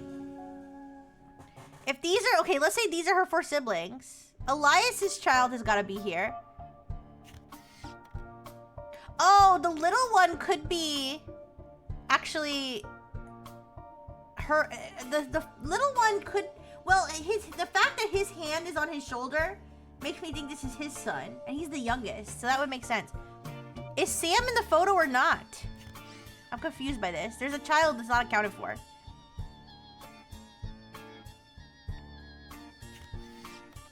Maybe one of the kids was born later. Like, it could be... It could be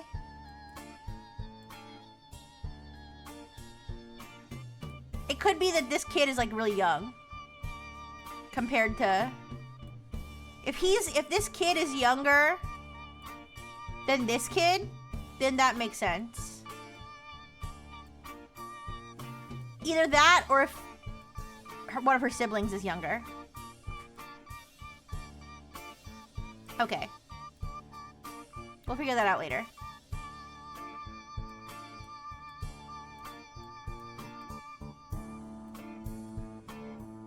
I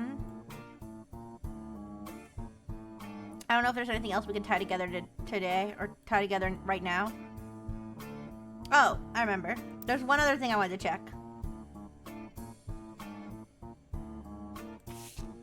The free spirit. So remember, this is the next generation. So this includes him. This includes the father, the guy who died. This is obviously Miracle, because he's got the tie. Do we have that picture for Miracle?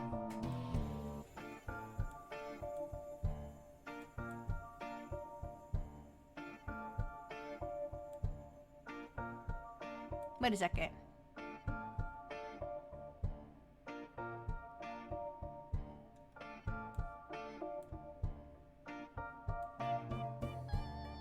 Wait a second.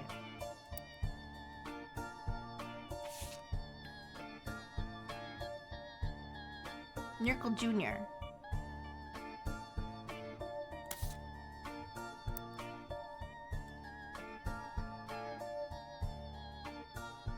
Okay, I guess Miracle Jr. shoved himself in the picture. Because he's not... I don't think he's supposed to be in that picture. That looks like him, though.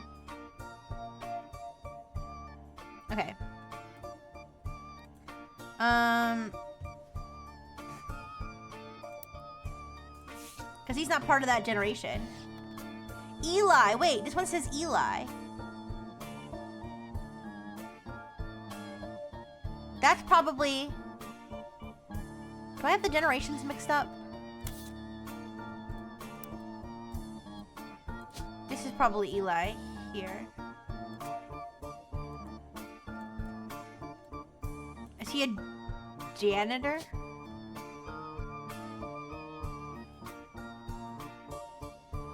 Driver? I don't know what his outfit is supposed to be.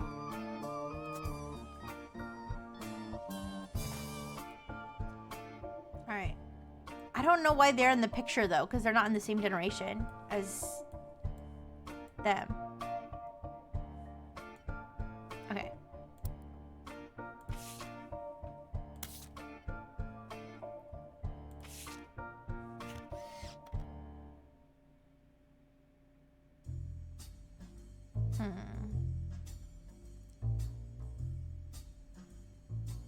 So let's see.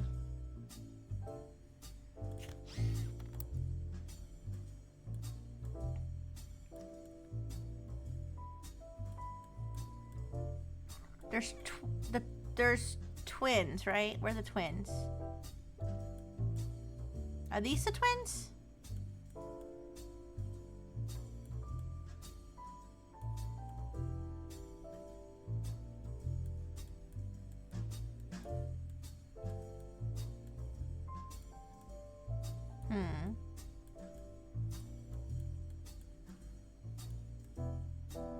I forget who they said had twins. Or she has twins. Are there any kids in this picture that look like twins? Not really. They could be like not identical.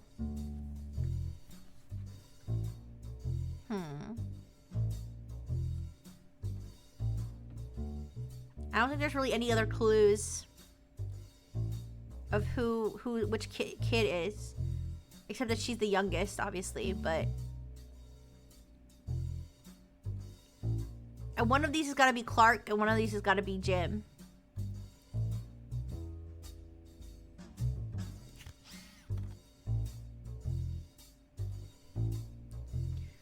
Bonnie, Guy Hudson, Ernie Jr., Caroline, Gwyneth, Gwendolyn, Miracle Jr., Jim Roche, and Eli M.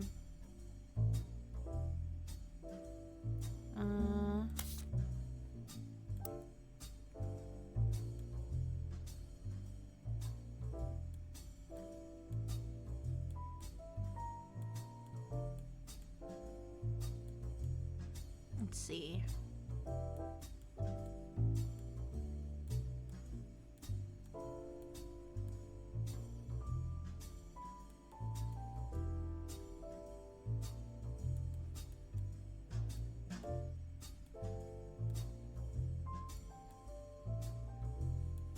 Alright, I think I'll give up for today. It's getting really late.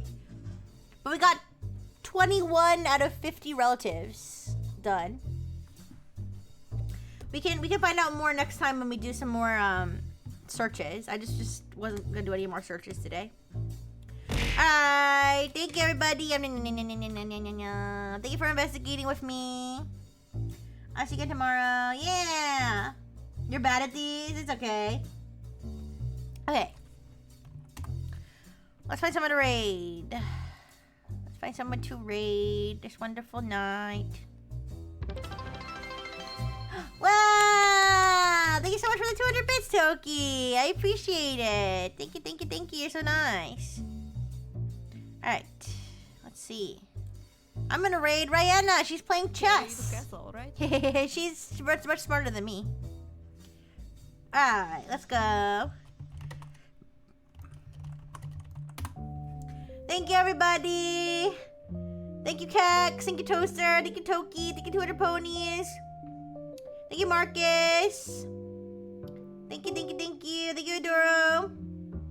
And thank you, Lurkers. Big kisses. Mwah. Bye-bye.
Thank you.